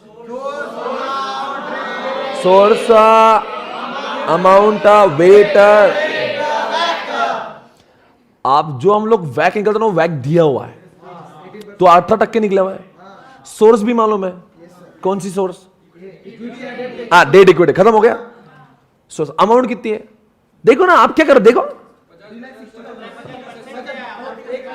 यानी कि उनका अमाउंट जान दो पर वेट दिया हुआ है, तो वेट कितना हुआ? 0.5 नहीं समझ में आ रहा है? तो सोर्स हो गया, अमाउंट हो गया, रेट भी दिया हुआ है। रेट केई का नहीं दिया हुआ, पर केडी का दिया है, तो केई को केई लिख देंगे, केई को केई लिख दो, पर केडी दिया हुआ है। केडी कितना दिया हुआ है? 8% दिया है, तो 8 ले लेंगे और के की जगह पे x लिख देंगे, तो जो आखिरी वाला कॉलम है वो मिल जाएगा। पर वहां पे वैक जो निकालना वो दिया हुआ है, इसलिए वो जो के को x माना है ना वो निकल जाएगा। वही इसका आंसर है। आपको समझा नहीं समझा? अगर कल का नहीं समझा तो आज का नहीं समझेगा। यहाँ पे वो वहां पे जो कल कर रहे थे ना, कल रॉ मटेरियल जाता वैक निकालना था, आज क्या बोल रहा है? वैक दिया है, छोड़ दो। आगे beta limited has the same NOI, यानी कि 360 उसका भी होगा। व्हाट इज द इम्प्लॉय, अरे हाउला ही कह रहे, वही बोल रहे, इम्प्लॉइड के ही कितना है। अरे यार तुम लोग क्यों चेंज कर रहे हो, बराबर के नहीं के ही वैसे। आपको देखो अपन ने जो चैप्टर यूज किया ना, अभी इसके अलग अलग तरीकों को फॉलो मत करो, इस सिंपल तरीका कौन सा, काई को टेंशन रही है, इसका अलग फॉर्मूला भी उन्होंने, फॉर्मूला मैं जानता हूं कौन सा फॉर्मूला दिया उन्होंने, एक नया फॉर्मूला दिया हुआ है यहाँ पे। आपको करना है तो फॉर्मूले से कर सकते हो आप, पर अपने को जो चीज आती है ना परफेक्शन उसमें, क्योंकि अपन ने कल इसके ऊपर 8-10 फॉर्मूले सॉल्व किए हुए, कल किया था ना अपन ने, तो बेस्ट है, क्यों टेंशन ले रहे, खत्म हो गया आंसर। Next question. अब देखो एमएम अप्रोच, ये आ गया लीवर्ड अनलीवर्ड। आप इधर देखो मेरे पास, एमएम अप्रोच क्या बोलता है इसमें, इधर देखो ध्यान से, एमएम अप्रोच क्या बोलता है, आपकी कंपनी का irrespective of debt equity structure, आप 20-80 करो या 50-50 करो या 70-30 करो, आपकी वैल्यू सेम आएंगी। पर एमएम ने बोल तो दिया, जैसे डिविडेंड चैप्टर में क्या होता है, डिविडेंड दो ने तो मत दो, आपकी वैल्यू सेम रहती, यहां पे वही बोलता, आपका डेट इक्विटी कुछ भी रहने दो, आपका वैल्यू सेम रहता, ऐसा वो बोला। अब उसने बोल तो दिया, अब उसको प्रूव करना है, तो उसने क्या ज्ञान दिया है सुनो, वो बोलता है लीवर्ड एंड अनलीवर्ड। लीवर्ड यानी जिस कंपनी के कैपिटल स्ट्रक्चर में डेट होता है, और अनलीवर्ड यानी कि जिसके डेट इक्विटी में डेट नहीं होता। क्या नहीं होता, डेट नहीं होता, पूरा इक्विटी होता है। अपन ने तो अभी तक जितना पढ़ा लगता है डेट इक्विटी वैसे अपना वैल्यूएशन चेंज होता है, ये बोलता है ऐसा नहीं होता, फिर वो प्रूव भी कर रहा है। अब देखते कैसे, पर आप जान लो लीवर्ड कंपनी की वैल्यूएशन हमेशा अनलीवर्ड से ज्यादा होती है। बताओ कैसे, because levered company is equal to unlevered company plus tax benefit, जाहिर सी बात है। वैसे तो अगर टैक्स ही ना हो, टैक्स ना तो लीवर्ड अनलीवर्ड सेम होगा, टैक्स होगा तो levered is equal to unlevered plus tax benefit. Do you get me? आगे, RES Limited is an all equity finance company with a market value of कितना 25 लाख रुपए। क्या बोल रहा है, पूरा क्या पूरा अनलीवर्ड में क्या था उनके पास में 25 लाख का इक्विटी उठाया था कंपनी, अनलीवर्ड लिखा है ना, विद ऑल इक्विटी यानी कि पूरा unlevered and cost of equity तो खत्म हो गया ना, इसका K is equal to K वो है। कैसे बोले, मेरे पास पूरा इक्विटी और इक्विटी का 21% है, तो इसका मतलब केओ भी तो उतना ही रहेगा। The company wants two by back. अब क्या करें, 5 लाख रुपए का इक्विटी कम करेंगे और वो डेट वालों को देंगे, यानी कि क्या घुसेड़ रहे हैं कैपिटल स्ट्रक्चर में, बैलेंस शीट में। जब एक जमाने में जो सिर्फ इक्विटी नजर आती थी, अब डेट भी 5 लाख रुपए नजर आएंगे। अब 5 लाख रुपए उन्होंने 15% से उठाए, एंड रेट ऑफ टैक्स 30% है आफ्टर कैपिटल रिस्ट्रक्चरिंग, ठीक है, ये सब लिखा है। अब आपका मार्केट वैल्यू कितना, अब पहली बात तो उनको लगता है वो 21% जैसा है, ऐसा किसको लग रहा है, तो बताओ पैट कितना होगा। अरे वो 25 लाख रुपए लगा रहे ना, तो उनको 21% नजर आ रहे हैं ना, क्या है 525, ऐसा कब की बात है, इधर देखिए किधर लिखा, ये आ गया बराबर, तो आपका पैट 525 है। आप बता दो, एक सवाल मेरा प्रश्न आपसे है, जब आपकी कंपनी अनलीवर्ड थी तो आपकी कंपनी का वैल्यूएशन 25 लाख था, पर जब लीवर्ड होगा ना तो levered is equal to unlevered, तो अनलीवर्ड तो 25 लाख है, प्लस आपने जो 5 लाख का डेट लिया है उसके ऊपर जो 30% है वो कितना है, 1.5 लाख, क्योंकि आपने 5 लाख का डेट उठाया ना, तो 5 लाख का 30% कितना हो रहा है,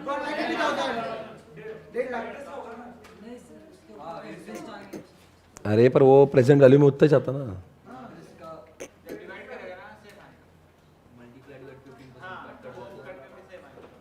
अब वो यार वापस मुझे उसमें जाने लगा मुझे, क्योंकि वो अपने आप में अलग दुनिया। सुनो एक मिनट में बोल देता, अब 1.5 लाख ऐड हो गया ना इधर, सुन ले, तो तेरा जो प्रश्न है ना अभी मैं समझा, सुन ले ध्यान से, ये फॉर्मूला सही है, लीवर्ड की वैल्यू ज्यादा कि अनलीवर्ड की,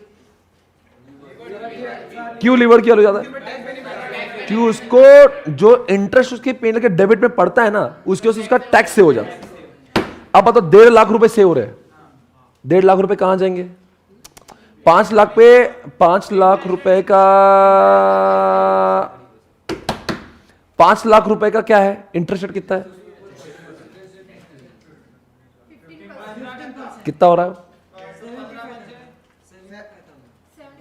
सुनो मेरी आंखों में देखो इधर, एक्चुअली ये क्या है ना, मॉड्यूल में ऐसा दिया हुआ है, कुछ लोग इसको एब्जॉर्ब नहीं कर पाते बॉडी में, वो डाइजेस्ट नहीं हो रहा। क्यों? क्योंकि आपको लग रहा है 5 लाख रुपए डेट की वैल्यू है।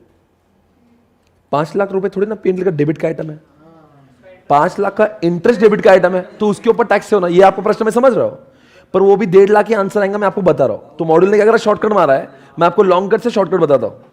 फ्यूचर में आप ऐसे ही करना जो लिखा हुआ है, क्योंकि उतना टाइम पास मत करना, ये सिर्फ आपको दिलासा देने के लिए, ये क्लास में इसके ऊपर डिस्कशन हुआ है। 5 लाख का 15% कितना है?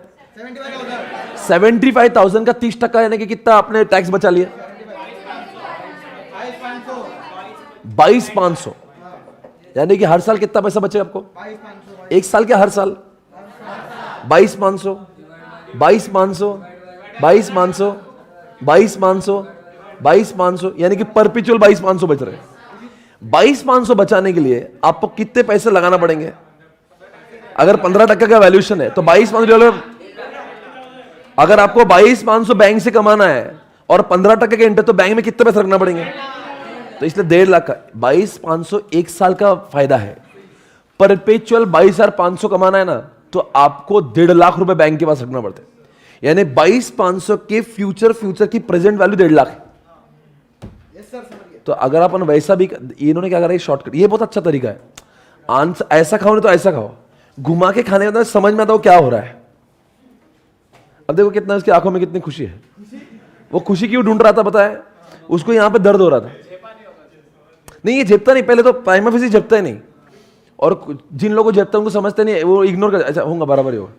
जैसा अंकुश को डाउट ही नहीं आया, क्यों? उसको लगा उसमें क्या है, क्योंकि उसको लगा ये नॉर्मल है।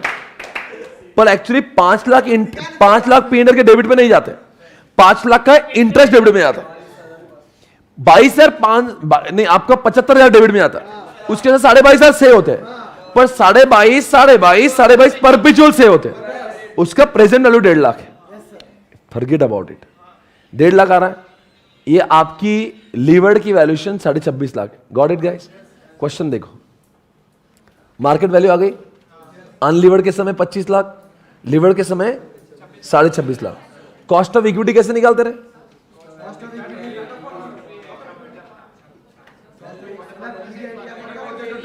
अरे कंपनी ने कितने पैसे कमाए, उनका पैड दिया ना 21 लाख, उनका जो क्या बोलते हैं, उनका कॉस्ट पैड कितना है? 5,25,000। अब 5,25,000 रुपए जो उन्होंने कमाई है, वो कितने रुपए पे कमाए? यानी नहीं सुनो ना, आपको समझा नहीं, कंपनी का टोटल वैल्यूएशन कितना है? अरे यार वो तो पहले का है ना रे, हौले कर तुम। अबे आपने 26.5 बोला ना, अब 26.5 में से 5 क्या गया, तो कितना वैल्यूएशन इक्विटी का है? वो बोल रहा है आपकी कंपनी जब लिवर्ड हो जाती है तो आपकी इक्विटी जो 20 की नहीं रहती वो 21.5 हो जाती है।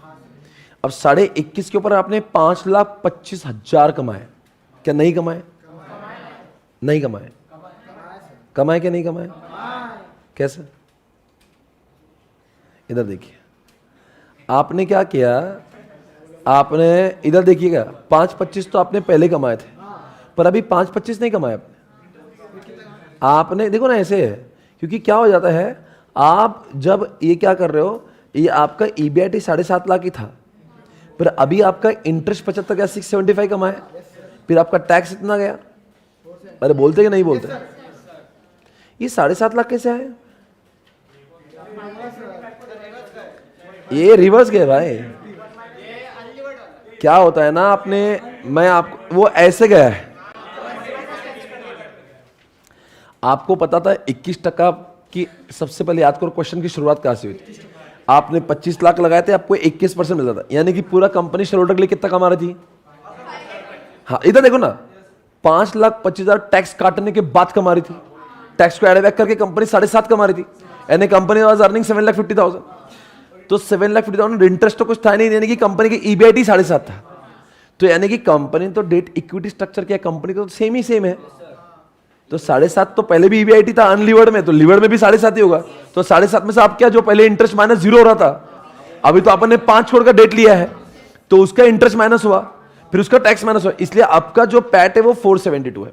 आप बताओ 472,500 डिवाइडेड बाय 21,50,000, ये है आपका नया केई, ये है आपका केई। स्क्रीन पे चेक करो। ये चैप्टर जो है ना, जब मैंने पढ़ाना चालू किया था मुझे बड़ा पेचीदा लगता था, क्योंकि उसमें कुछ तो अलग चीज है, पर जब मैंने उसके गहराई में गया ना, अब वो चैप्टर बड़ा अच्छा है। अगर उसको समझा तो, नहीं समझा तो बड़ा संकट है इस चैप्टर में। वो क्या करता है, बार बार आपको वैल्यू करता है। वो वैल्यू का क्या बोलना है उसका, वो पुरानी वैल्यू नहीं पूछता। पुरानी वैल्यू तो ऑलरेडी 25 लाख दी हुई छिचोरो। वो बोलता वैल्यू, आप बोलेंगे सर वैल्यू ऑलरेडी क्या, अरे वो पुरानी वैल्यू तो नई वाली में थोड़ी ना 25 लाख पूछेगा, बेवकूफ समझे क्या उसको। ओके बोल रहा केई तो ऑलरेडी 21% दिया है ना, वो वापस केई क्यों पूछ रहा है। अरे छिचोरो वो अनलिवर्ड का दिया था, क्योंकि क्वेश्चन क्या है ना, क्वेश्चन अधूरा सा लगता है। मार्केट वैल्यू क्या तो पूछ रहा, 25 ऑलरेडी दिया ना, कॉस्ट ऑफ इक्विटी ऑलरेडी 21 दिया है ना, तो आदमी को लगता है जो चीज दी है वो निकालना क्यों है।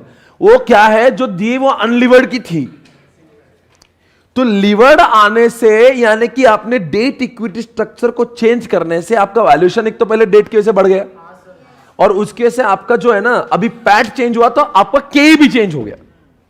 तो ये चैप्टर समझने में क्या बिफोर और आफ्टर की बात है, क्योंकि एक ही क्वेश्चन में दो के ही आते, दो वैल्यू आती, तो समझते नहीं पहले क्या था ना। आप क्या पहले वाला जो था वो अनलिवर्ड का था, अब क्या निकालने का बोल रहा है वो, इसीलिए वो चैप्टर थोड़ा सा आपको कभी भी कर। और आप क्या लिखता वो वैक, अरे वैक अभी वैक मत निकालने बोलो यार। अभी सोर्स मालूम है डेट इक्विटी, वैल्यूएशन आपने बनाया ना, एक 5 लाख एक 21.5 लाख, उसका वेट डाल दो, रेट मालूम है देखो ना। अबे ऐसा मत करो यार, ये अभी तो निकालना है। एक बच्चा क्या बोल रहा है, क्या तो वैक निकालने का यार, 21% वैक दिया है ना, वो तो पूरा के पूरा इक्विटी चे वही के हो। अरे वही के वो तब था ना जब डिबेंचर नहीं थे, आप तो डिबेंचर घुसेड़ दिया ना आपने, तो आप क्या वो उन्होंने क्या पूछना चाहिए, मैं उनको बोलता हूं आईसे को अमेंड करने का, what is the new value, what is the new K E, what is the new वैक। एक्चुअली क्या था, वैक निकालो, एक्चुअली आना चाहिए नया वैक निकालो, नया केई निकालो, या तो लिवर्ड केई निकालो। वो क्या ना क्वेश्चन ऐसा अधूरा सा लगता है, वो अधूरा नहीं, एक्चुअली उनको क्या लगता है बच्चे इतने समझदार होंगे, पर वो नहीं जानते। देखो यहां पे लिखा, देखो ये सब लिखा है। आगे बढ़ेंगे दोस्तों, question number 5, arbitrage MM approach. ये तो वो है ना करण अर्जुना, भूल गए क्या आप? ये दोस्तों बहुत ही बढ़िया चल रहा है।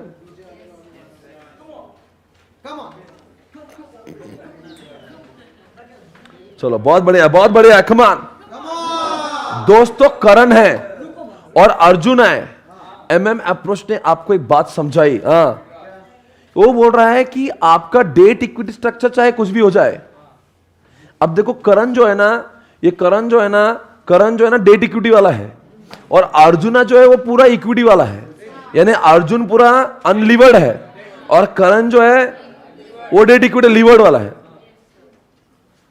बाकी अप्रोच बोलते हैं दोनों केस में वैल्यूएशन का फर्क निकलेगा। एमएम बोलता है करण की वैल्यू अर्जुन की वैल्यू लॉन्ग टर्म में सेम ही आना है, आप कुछ भी कर लो। वो कैसे प्रूव करता देखो। हाँ सब लोग ध्यान से देखेंगे।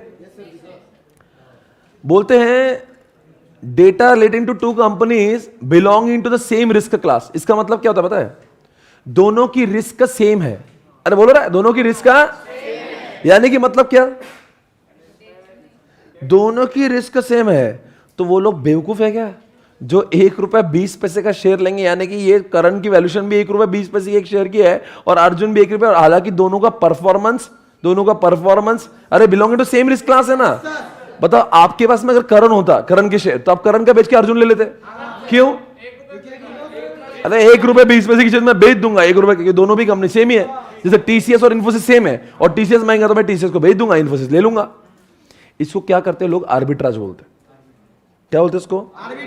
पर क्या होता है ना, क्या बोलता है, एक समय आता है इन द लॉन्ग रन, लोग सब करण को बेच बेच के जब अर्जुन बाय करेंगे ना, तो अभी करण को लोग सेल करेंगे और अर्जुन को, तो अर्जुन का प्राइस बढ़ने लगेगा।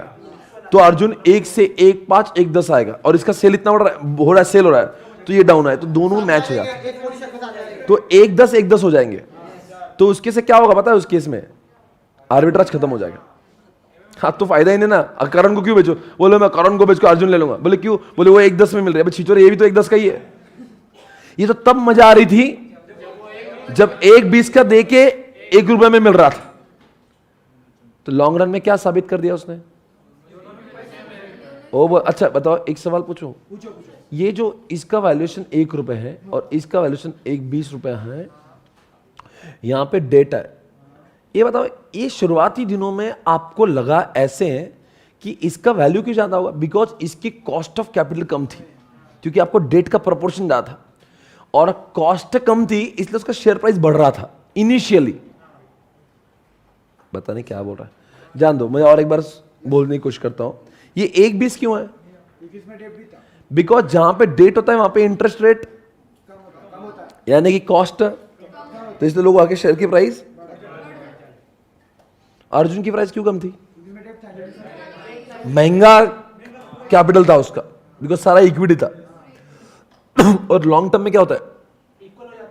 इक्वल होता है। ये आपको समझाना तो आपको क्लियर है। क्या प्रूव करने की कोशिश की इसने? बस यही एमएम अप्रोच में लिखा है in the long run arbitrage, यहां पे लिखा है आर्बिट्राज कब खत्म होता है, when arbitrage process will and. कब एंड होगा? आगे, और उसमें वो थोड़ा सा आगे एक अंदर प्रोसेस भी दिखाया कैसे करते हैं, वो आप कर लेना, बहुत इजी है।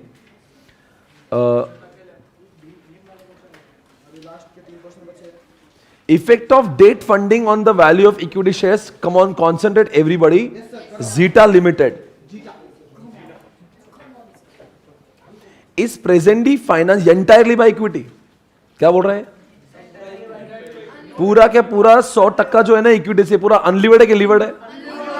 द करंट मार्केट कितनी है उसकी? डिविडेंड कितना कमाता है?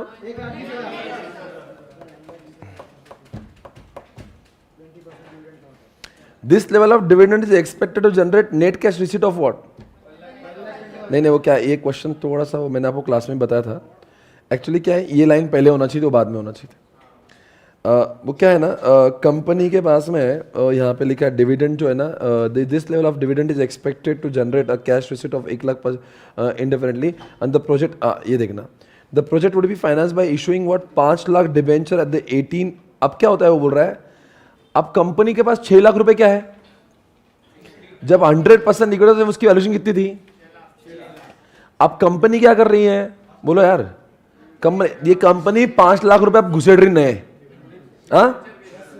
5 लाख रुपए क्या कर रही है?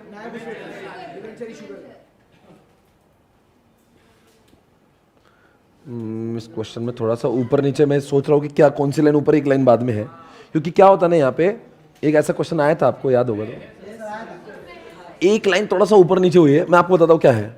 सुनो ना, आपने डिविडेंड कितना कमाया?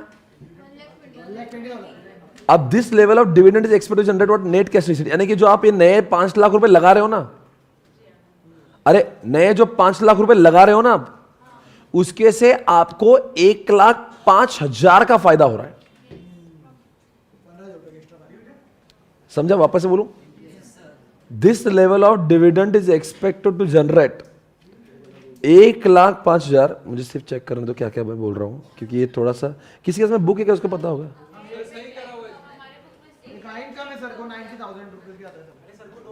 एक मिनट बता दो, सिर्फ मैंने वो बुक में लिखवाया था आपको, वो चेंज किए क्या आपने? हाँ बस उतना बता दो, मैंने क्लास में बताया था बस इसको, बस मैं खुद ही बोल रहा था क्या बताया था। ओके,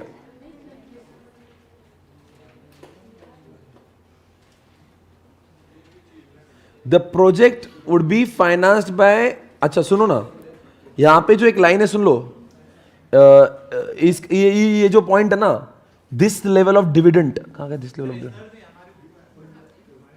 ये ना,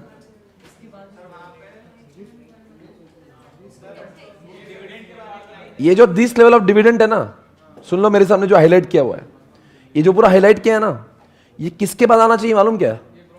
ये सिर्फ और सिर्फ ये रेट है, रेट, इसके बाद ये लाइन आना चाहिए, बाकी सब सेम है। मेरे पास गलत है क्या? Oh, really? Oh, it's okay. मेरे पास जो स्क्रीन आपके बुक में सही है, मतलब बुक में बोल तो आपका जो रॉक्स है, आपकी बुक में क्या लिखा है? ये आ गया ना, हाँ बस शायद से मैंने वो रॉक्स में अच्छा कर दिया था बाद में। The project would be finance by 5 lakh रुपए, हाँ आपकी बुक में क्या हुआ, बिल्कुल सही है, अच्छा है, ठीक है, रॉक्स में सही है, रॉक्स में सही। मेरे रॉक्स, ये भी मेरा रॉक्स है, पर ये प्रीवियस रॉक्स है, मतलब ये 1-2 लाइन थोड़ी सी अपडेट की थी हमने बाद में। अब चलो ठीक है ना, अब इसके ऊपर विषय नहीं करते। Calculate the value of equity shares and the gain made by the share holders if the cost of equity rises to, कितना लिखा है? And prove that the weighted average cost of capital is not affected by the gearing. अब सुन लो ध्यान से, question क्या है? Question क्या है? कितना आपका पूरा के पूरा इक्विटी है, मतलब पहले अनलीवर्ड था, वो लीवर्ड होने जा रहा है। पहले क्या वैल्यूएशन थी उसकी, और उसके ऊपर कितना मिल रहा था उसको, यानी कि उसको 20% आउटपुट मिल रहा था। यहां तक बात क्लियर है? अब वो क्या बोल रहा है, नया प्रोजेक्ट उसको कितने में मिल रहा है? 5 लाख। और इस 5 लाख घलाने की वजह से अब उसको, अब वो 5 लाख के ऊपर 18% क्या मिल रहा है उसको? नहीं, 5 लाख ले रहा तो 90,000 रुपए उसका इंटरेस्ट जाएगा, और उसको उसके से 1,05,000 मिल रहे, यानी कि नेट फायदा सिर्फ 15,000 का हो रहा है। 5 लाख रुपए लोगों से डेट पे लेके अगर धंधे में लगाएंगे ना तो 105 मिलेंगे, पर 105 उसके पापा के नहीं है, उसको 90,000 लोगों का इंटरेस्ट भी देना पड़ेगा, तो यानी कि बेनिफिट तो 15,000 का ही हो रहा है। तो पहले शेयर होल्डर को कितना फायदा हो रहा था, अब कितना होगा? 135 फायदा होगा। अरे पुराना तो मिलेगा इतना, पुराना 120 मिल रहा है, और ये जो उसने कुटाने, ये जो नए कांड किए ना उसने, उसकी वजह से 1,05,000 का फायदा नहीं हो रहा, केवल 15 का हो रहा है। तो पहले वाला कितना था? 120, अब कितना हुआ? तो पूरा मिला के कितना हुआ? ये देखो 135 लिखा हुआ है, बराबर है। अब ये 135 में अगला बोलो, क्या बोलना चाहेंगे? 135 में डिवाइड बाय 21.6 क्यों कर रहे हैं? अरे क्वेश्चन में दिया हुआ है, अरे क्वेश्चन पूछा ना, calculate the value of equity shares and the gain made by the share holder if the cost of equity rises to what, यानी कि जो संख्या आ रही है कितनी, 135, जो संख्या 135 को 21.6% पकड़ो, तो पहले 21.6 डिवाइड करो, तो वैल्यूएशन कितनी हो जाएंगे आपकी? 625, यानी जो आपकी कितनी वैल्यूएशन थी? 6 लाख की थी। ये थोड़ा सा प्रॉफिट बढ़ने की वजह से, क्योंकि आप जितना प्रॉफिट कमाते हो लोग आपकी वैल्यूएशन बढ़ाते हैं, तो पहले लोग आपको 6 लाख में पकड़ते थे, अब आपकी कीमत 6.25 हो गई। प्रूव दैट द वैक is not affected by gearing. ये देखो क्या लिखा है, वैक देख लो कैसे है 21%।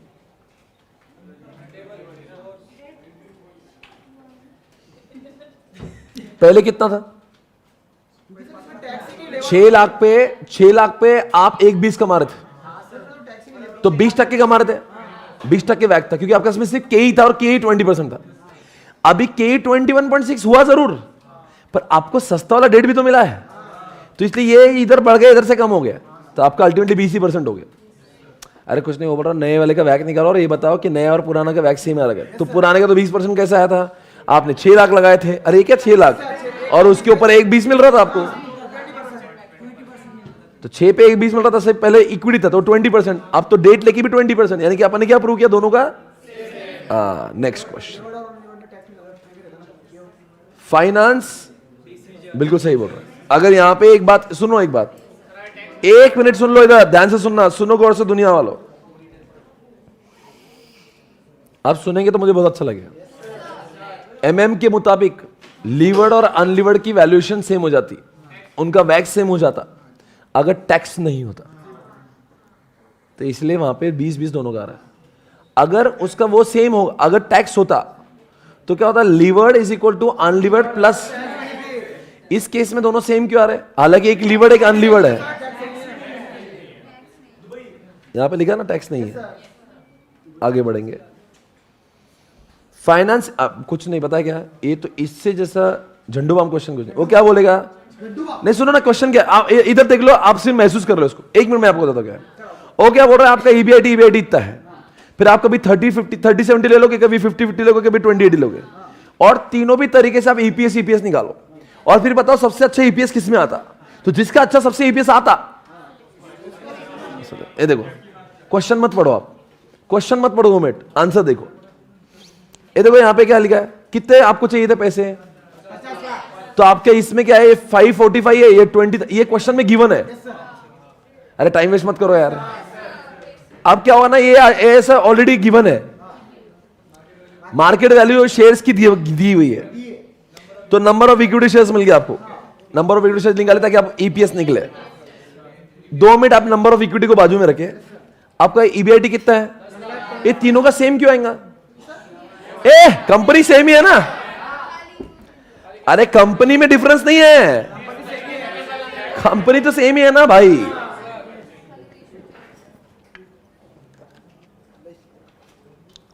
कंपनी 10 लाख कमा रही थी पहले, ईबीआईटी से माइनस टैक्स होगा कि इंटरेस्ट होगा? इंटरेस्ट तीनों का अलग अलग होगा, क्योंकि तीनों का डेट इक्विटी अलग है, तो इससे तीनों का अलग इंटरेस्ट है। फिर तीनों का टैक्स माइनस होगा, रिस्पेक्टिव टैक्स माइनस होगा, फिर उसके बाद में क्या होगा? फिर वो जो भी पैट आएगा divide by number of share से कर लो। तीनों का ईपीएस अलग आया, कौन सा सेलेक्ट करेंगे? क्यों वाला? इस क्वेश्चन में ये सबसे छपरी क्वेश्चन है, और ये क्वेश्चन कई बार डिमांडेड क्वेश्चन है। ये अब बहुत बार पूछते, क्योंकि अच्छा है ना, वो आपको ईपीएस तक पहुंचना, देखना ईपीएस किसका अच्छा था। क्या बोलते हैं? Last question guys. Indifference point एक ऐसा ईबीआईटी है जहां पे irrespective of debt equity structure आपका सेम आता, सेम, जीरो नहीं आता, सेम आता। ये बीईपी नहीं है, ये इनडिफरेंस पॉइंट। इनडिफरेंस यानी कि it doesn't make any difference whether you make 20-80 और 80-20 और 50-50। इनडिफरेंस पॉइंट एक ऐसा ईबीआईटी है, ऐसा सपनों का ईबीआईटी है जहां पे आपका डेट इक्विटी ये रहे क्या वो रहे क्या, यानी 20-80 रहे या 50-50 रहे, उससे आपका ईपीएस सेम आता। ईपीएस सेम करो, क्या लिखा है इसको पता है क्या करते हैं वो? ईपीएस, इसका ईबीआईटी एक्स मानते और उसको नीचे लेटते लेटते लेके जाते, और बाद में दोनों को ऐसा ऐसा कर देते। ये बहुत इजी है, 1 मिनट में खत्म होता। देखो क्या है इसका क्या है, 4 लाख और 2 लाख है, इसका 4-2 है, यानी कि इक्विटी 4 और डिबेंचर 2, इसमें इक्विटी 4 और, यानी indifference point between the plan is what, कितना लिखा है? अच्छा, इसमें तो ये ऑलरेडी इनडिफरेंस पॉइंट दे रखा है, तो आप वो ठीक है ना, अपन अच्छा है, इंडिफरेंस 2,42,50 दिया है, तो इसमें से इंटरेस्ट माइनस होगा, इसमें से नहीं होगा, इसमें से पीडी माइनस होगा, इसमें से नहीं होगा, तो इधर से टैक्स माइनस होगा, इधर से पीडी माइनस होगा, ये बाद में आया। नहीं, यहां पे इन्होंने क्वेश्चन के, अच्छा कुछ भी एक चीज नहीं देंगे पर ढूंढ सकते। अब बोलेंगे आपसे इसका पीडी कैसे निकालेंगे? एक काम करो, इसको ये कर लो, पीडी को एक्स मान लो, फिर divided by number of share से उनका ईपीएस आता, तो दोनों ईपीएस को सामने सामने कर दो, फिर बोलेंगे इक्वल टू क्यों हुआ? क्योंकि ये इनडिफरेंस वाला ईबीआईटी है। अब एक्स बाहर निकल के आ जाएगा। अक्सर वो क्या करते हैं, इनडिफरेंस देते नहीं, वो इनडिफरेंस को एक्स मानते हैं, वो बल्कि इजी होता है। ये थोड़ा सा डिफिकल्ट क्यों लग रहा होगा? ये भी डिफिकल्ट नहीं लग रहा वैसे।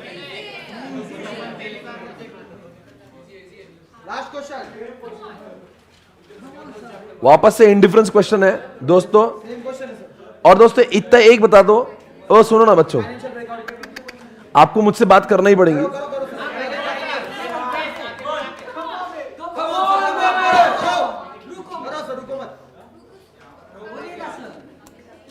सुनो ना, हम फाइनेंशियल बीईपी एक ऐसा ईबीआईटी होता है, बीईपी ब्रेक इवन पॉइंट एक ऐसा ईबीआईटी होता है जहां पे आपका वो जीरो आता है, यानी कि शेयर होल्डर के लिए कुछ बचता नहीं। ईपीएस जिसका जीरो आएगा उसको बोलते हैं बीईपी। हम उतना ही कमाएंगे कि जितना कि आपका इंटरेस्ट या जो भी फिक्स्ड अमाउंट देना है, हम उससे, यानी कि शेयर होल्डर के लिए कुछ भी नहीं बचेगा। बीईपी पॉइंट के ऊपर जब आप कमाने लगते हो तब समझ जाना शेयर होल्डर को मिलना चालू हो जाता है। तो दोस्तों कैसे होता है ना, इनके पास में ऐसे ऐसे अलग टाइप के है। पी वाले प्रपोजल में 100% इक्विटी है, क्यू में 50-50 है इक्विटी डेट, और यहाँ पे आर में 50 और ये प्रेफरेंस है, बराबर है। और इन्होंने सब कुछ दिया हुआ है यहाँ पे, total investment to be raise इतना है 40 लाख। इनका ईबीआईटी कितना है? कौन से ऑप्शन के लिए? पी के लिए, क्यू के लिए, आर के लिए, तीनों के लिए? कंपनी एक है। Total investment to be raise कितना है? यानी पहले वाले में 40 लाख पूरा इक्विटी से, दूसरे वाले में 20-20 लाख, तीसरे में भी 20-20 लाख। और इक्विटी शेयर कितनी वैल्यू है? और प्रीमियम कितना है? यानी 20 रुपए का। तो पहले वाले में आपको कितने शेयर्स लगते हैं? 40 लाख डिवाइड बाय 20 कितना था? 2 लाख। सेकेंड वाले में यानी कि 20 lakhs अपॉन 20, 1 लाख। समझ गया ना? अच्छा सर आपने क्यों निकाला? अभी इतना घिरो मत यार। ईपीएस निकालने के लिए नंबर ऑफ शेयर लगता है, तो इसलिए नंबर ऑफ शेयर्स तो लिखना जरूरी है। आगे टैक्स रेट कितना दिया है? और केडी और ई कितना? अब केडी कितना है? 50%, 10% दिया जरूर है, पर केडी का इंटरेस्ट माइनस ब्रैकेट में 1 - टी होता, वो 5% आएगा। और प्रेफरेंस तो केडी केपी 10 का 10 ही रहेगा। ये समझाने तो फिर आगे नहीं बढ़ सकता। समझा? अब क्वेश्चन में क्या लिखा है? फ्रॉम द अबव प्रपोजल, आप एक काम करो, ईपीएस ढूंढो। क्या आप ईपीएस ढूंढ पाएंगे? कितने कॉलम आएंगे? 4। पर्टिकुलर पीक्यूआर 40 40 40, तीनों में से माइनस होगा। पहले कॉलम में से इंटरेस्ट नहीं माइनस होगा, पीक्यू में से होगा और आर में से नहीं होगा, क्योंकि एक ही जगह पे रेट है। फिर तीनों के tax tax tax minus.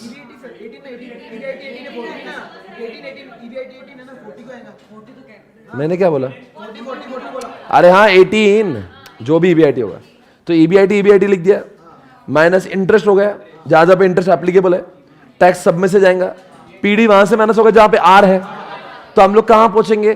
PAT पे, यानी कि डिस्ट्रीब्यूटर पे, divide by number of shares कर देंगे, हमें ईपीएस मिलेगा। खत्म हुआ गेम। अब आगे सुनो, वो क्या बोल रहा है? इसमें से आप मुझे बीईपी बताओ। ये देखो यहां पे ईपीएस तक पहुंच गया, बोलो इमेजिनेशन में पहुंच गए होंगे भाई। पी का, इस पी ऑप्शन का मुझे आप बीईपी बता दो बस।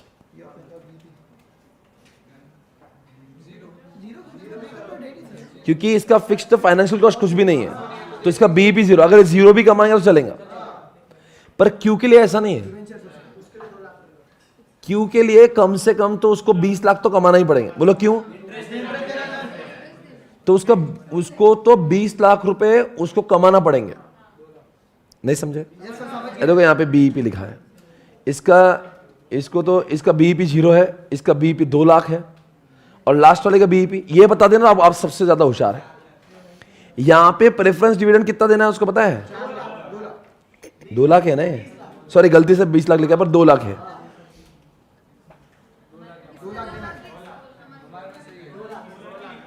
पर 2 लाख प्रेफरेंस डिविडेंड है। बताओ इसका बीईपी कितना आएगा? 2 लाख रुपए का प्रेफरेंस डिविडेंड, क्या आपका बीईपी ईबीआईटी कितना आएगा? 4 लाख। क्यों सर? 4 लाख रुपए कमाएंगे तो प्रेफरेंस डिविडेंड के तो 2 लाख बचेंगे। अगर हमने 2 लाख ही कमाए ना, तो 1 लाख तो मोदी जी लेके जाएंगे, तो 1 लाख रुपए का घंटा देंगे पीडी वाले को। पीडी वाले को 2 लाख देना है ना, तो 2 लाख देने के लिए 4 लाख कमाना पड़ेंगे। तो बीईपी ईबीआईटी 4 लाख होगा। तो बीईपी ईबीआईटी 4 लाख कमाएंगे, 2 लाख टैक्स जाएंगे, तो 2 लाख पीडी दे पाएंगे। और अगर 2 लाख कमाए तो मोदी जी बोलेंगे 1 लाख मेरे दो, फिर 1 लाख रुपए में क्या देंगे आप? I think it is done. This chapter is over, guys. Everybody. So, ladies and gentlemen, this is done. Everybody.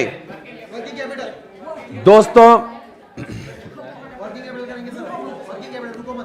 ये चैप्टर जो हमने किया है,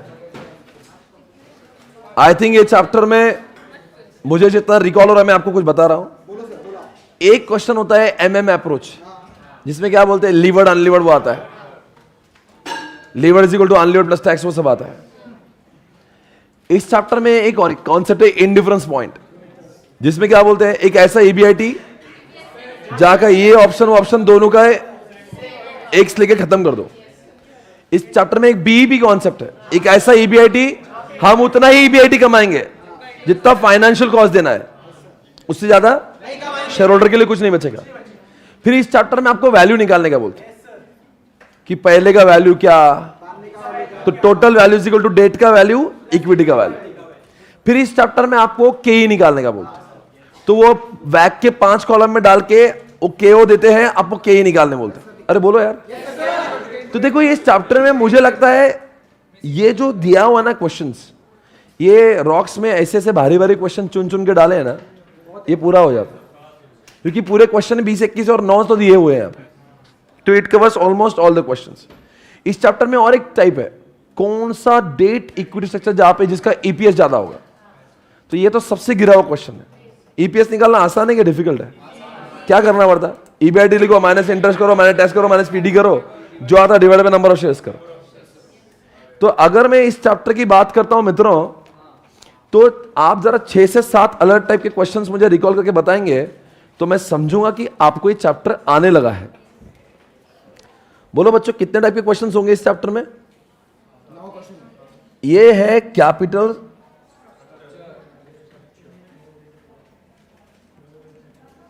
बराबर है। इसमें के इंडिफरेंस पॉइंट याद करो, क्या करना पड़ता है इसमें? एक ऐसा ईबीआईटी यानी कि उसको एक्स पकड़ लेने का, दूसरे दोनों का ईपीएस। एक होता बीईपी, इतना ही ईबीआईटी कमाएंगे जितना कि शेयर होल्डर के लिए कुछ भी नहीं बचेगा। फिर हमें वैल्यू निकालने का बोलते हैं, डी प्लस ई निकालने का बोलते हैं। फिर कभी कभी के ई निकालने का बोलते हैं, ओवैक्स से निकालने बोलते हैं। कभी बोलते हैं ईपीएस निकालो, ये सबसे तुच्छ है। फिर वो क्या करते हैं? लीवर्ड अनलीवर्ड, जानते हैं वो टैक्स और वो सब कुछ। ये ऐसे ही क्वेश्चन है इस चैप्टर में। एक आर्बिट्राज वाला क्वेश्चन है, करण अर्जुन वाला। तो मुझे लगता है मोटा मोटी एक क्वेश्चन इस चैप्टर में, and I think this will give you enough idea. ये कैपिटल स्ट्रक्चर है, दिमाग में डाल दो। Levered unlevered, MM approach, value, KE, KO, वैसे ही। तो आई थिंक ये चैप्टर भी हमने खत्म किया है। एक बार ताली आप सभी के लिए।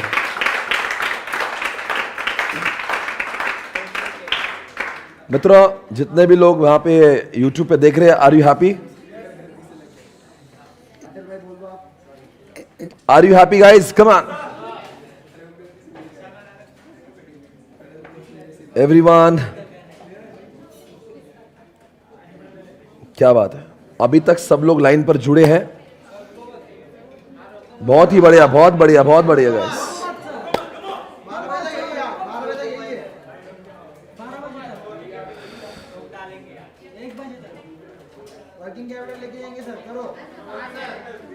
Thank you so much guys everybody, thank you so much. आप लोगों ने इतना प्यार दिया है। Live streaming student, I am very happy that आपने घर पे बैठ के भी इतना अच्छे से पढ़ा है। Are you feeling confident guys? क्या इतने पढ़कर आपको आर यू फीलिंग कॉन्फिडेंट? मजा आ रहा है आपको? दोस्तों फिर मिलेंगे बाद में। अभी 9:20 हो गया, अभी होगा नहीं है। अभी नहीं लेना तो लेंगे बाद पर, अभी नहीं होगा दोस्तों। हम लोग तो शॉर्ट मिलेंगे 26 तारीख को। Thank you so much Anjali Shri, सयम Shah, thank you so much. मैं क्या करूंगा दोस्तों, 26 को मिलेंगे।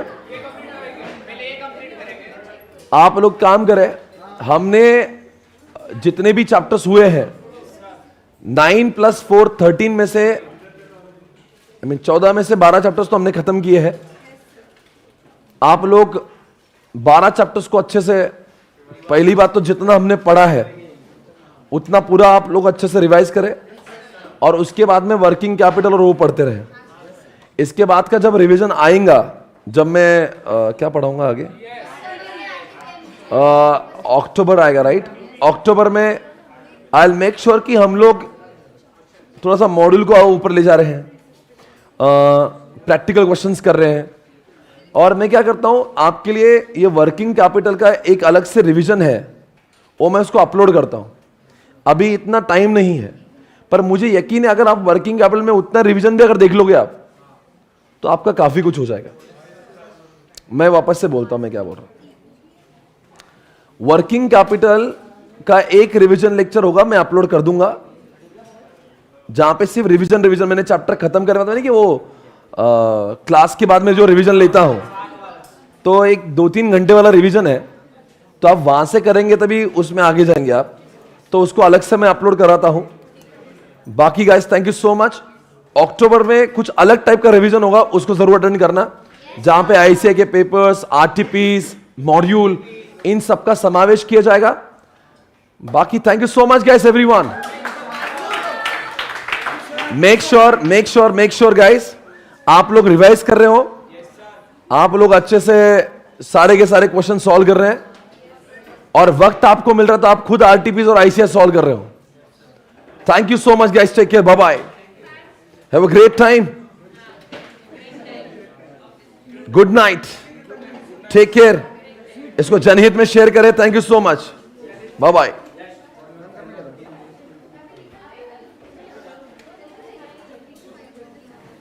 ये आप मुझे फीडबैक दे सकते हैं यहां पे, इसको रोको,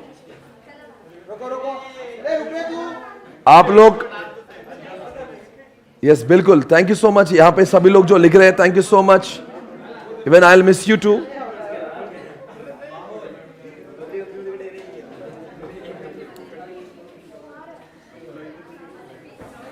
थैंक यू एवरीवन। और आप सभी ने वो जो मीट के लिए लिख के दिया उसके लिए भी बहुत धन्यवाद। बाय बाय बाय बाय सभी लोग, take care, bye bye, good night. आपको फीडबैक देना है तो आप जरूर दे 8669661234 पे, शायद से ये चैट अभी बंद हो जाएगी। Thank you Neeraj, thank you so much. Nemika कह रही मेरा नाम ले लो sir. Nemika thank you so much. Nitya thank you so much. Ankita Mishra thank you so much. Gudiya thank you so much. Thank you guys, thank you so much, bye bye, take care, good night sir, bye bye. Working capital separate lecture में कल upload करूंगा। Thank you so much guys, take care, bye bye.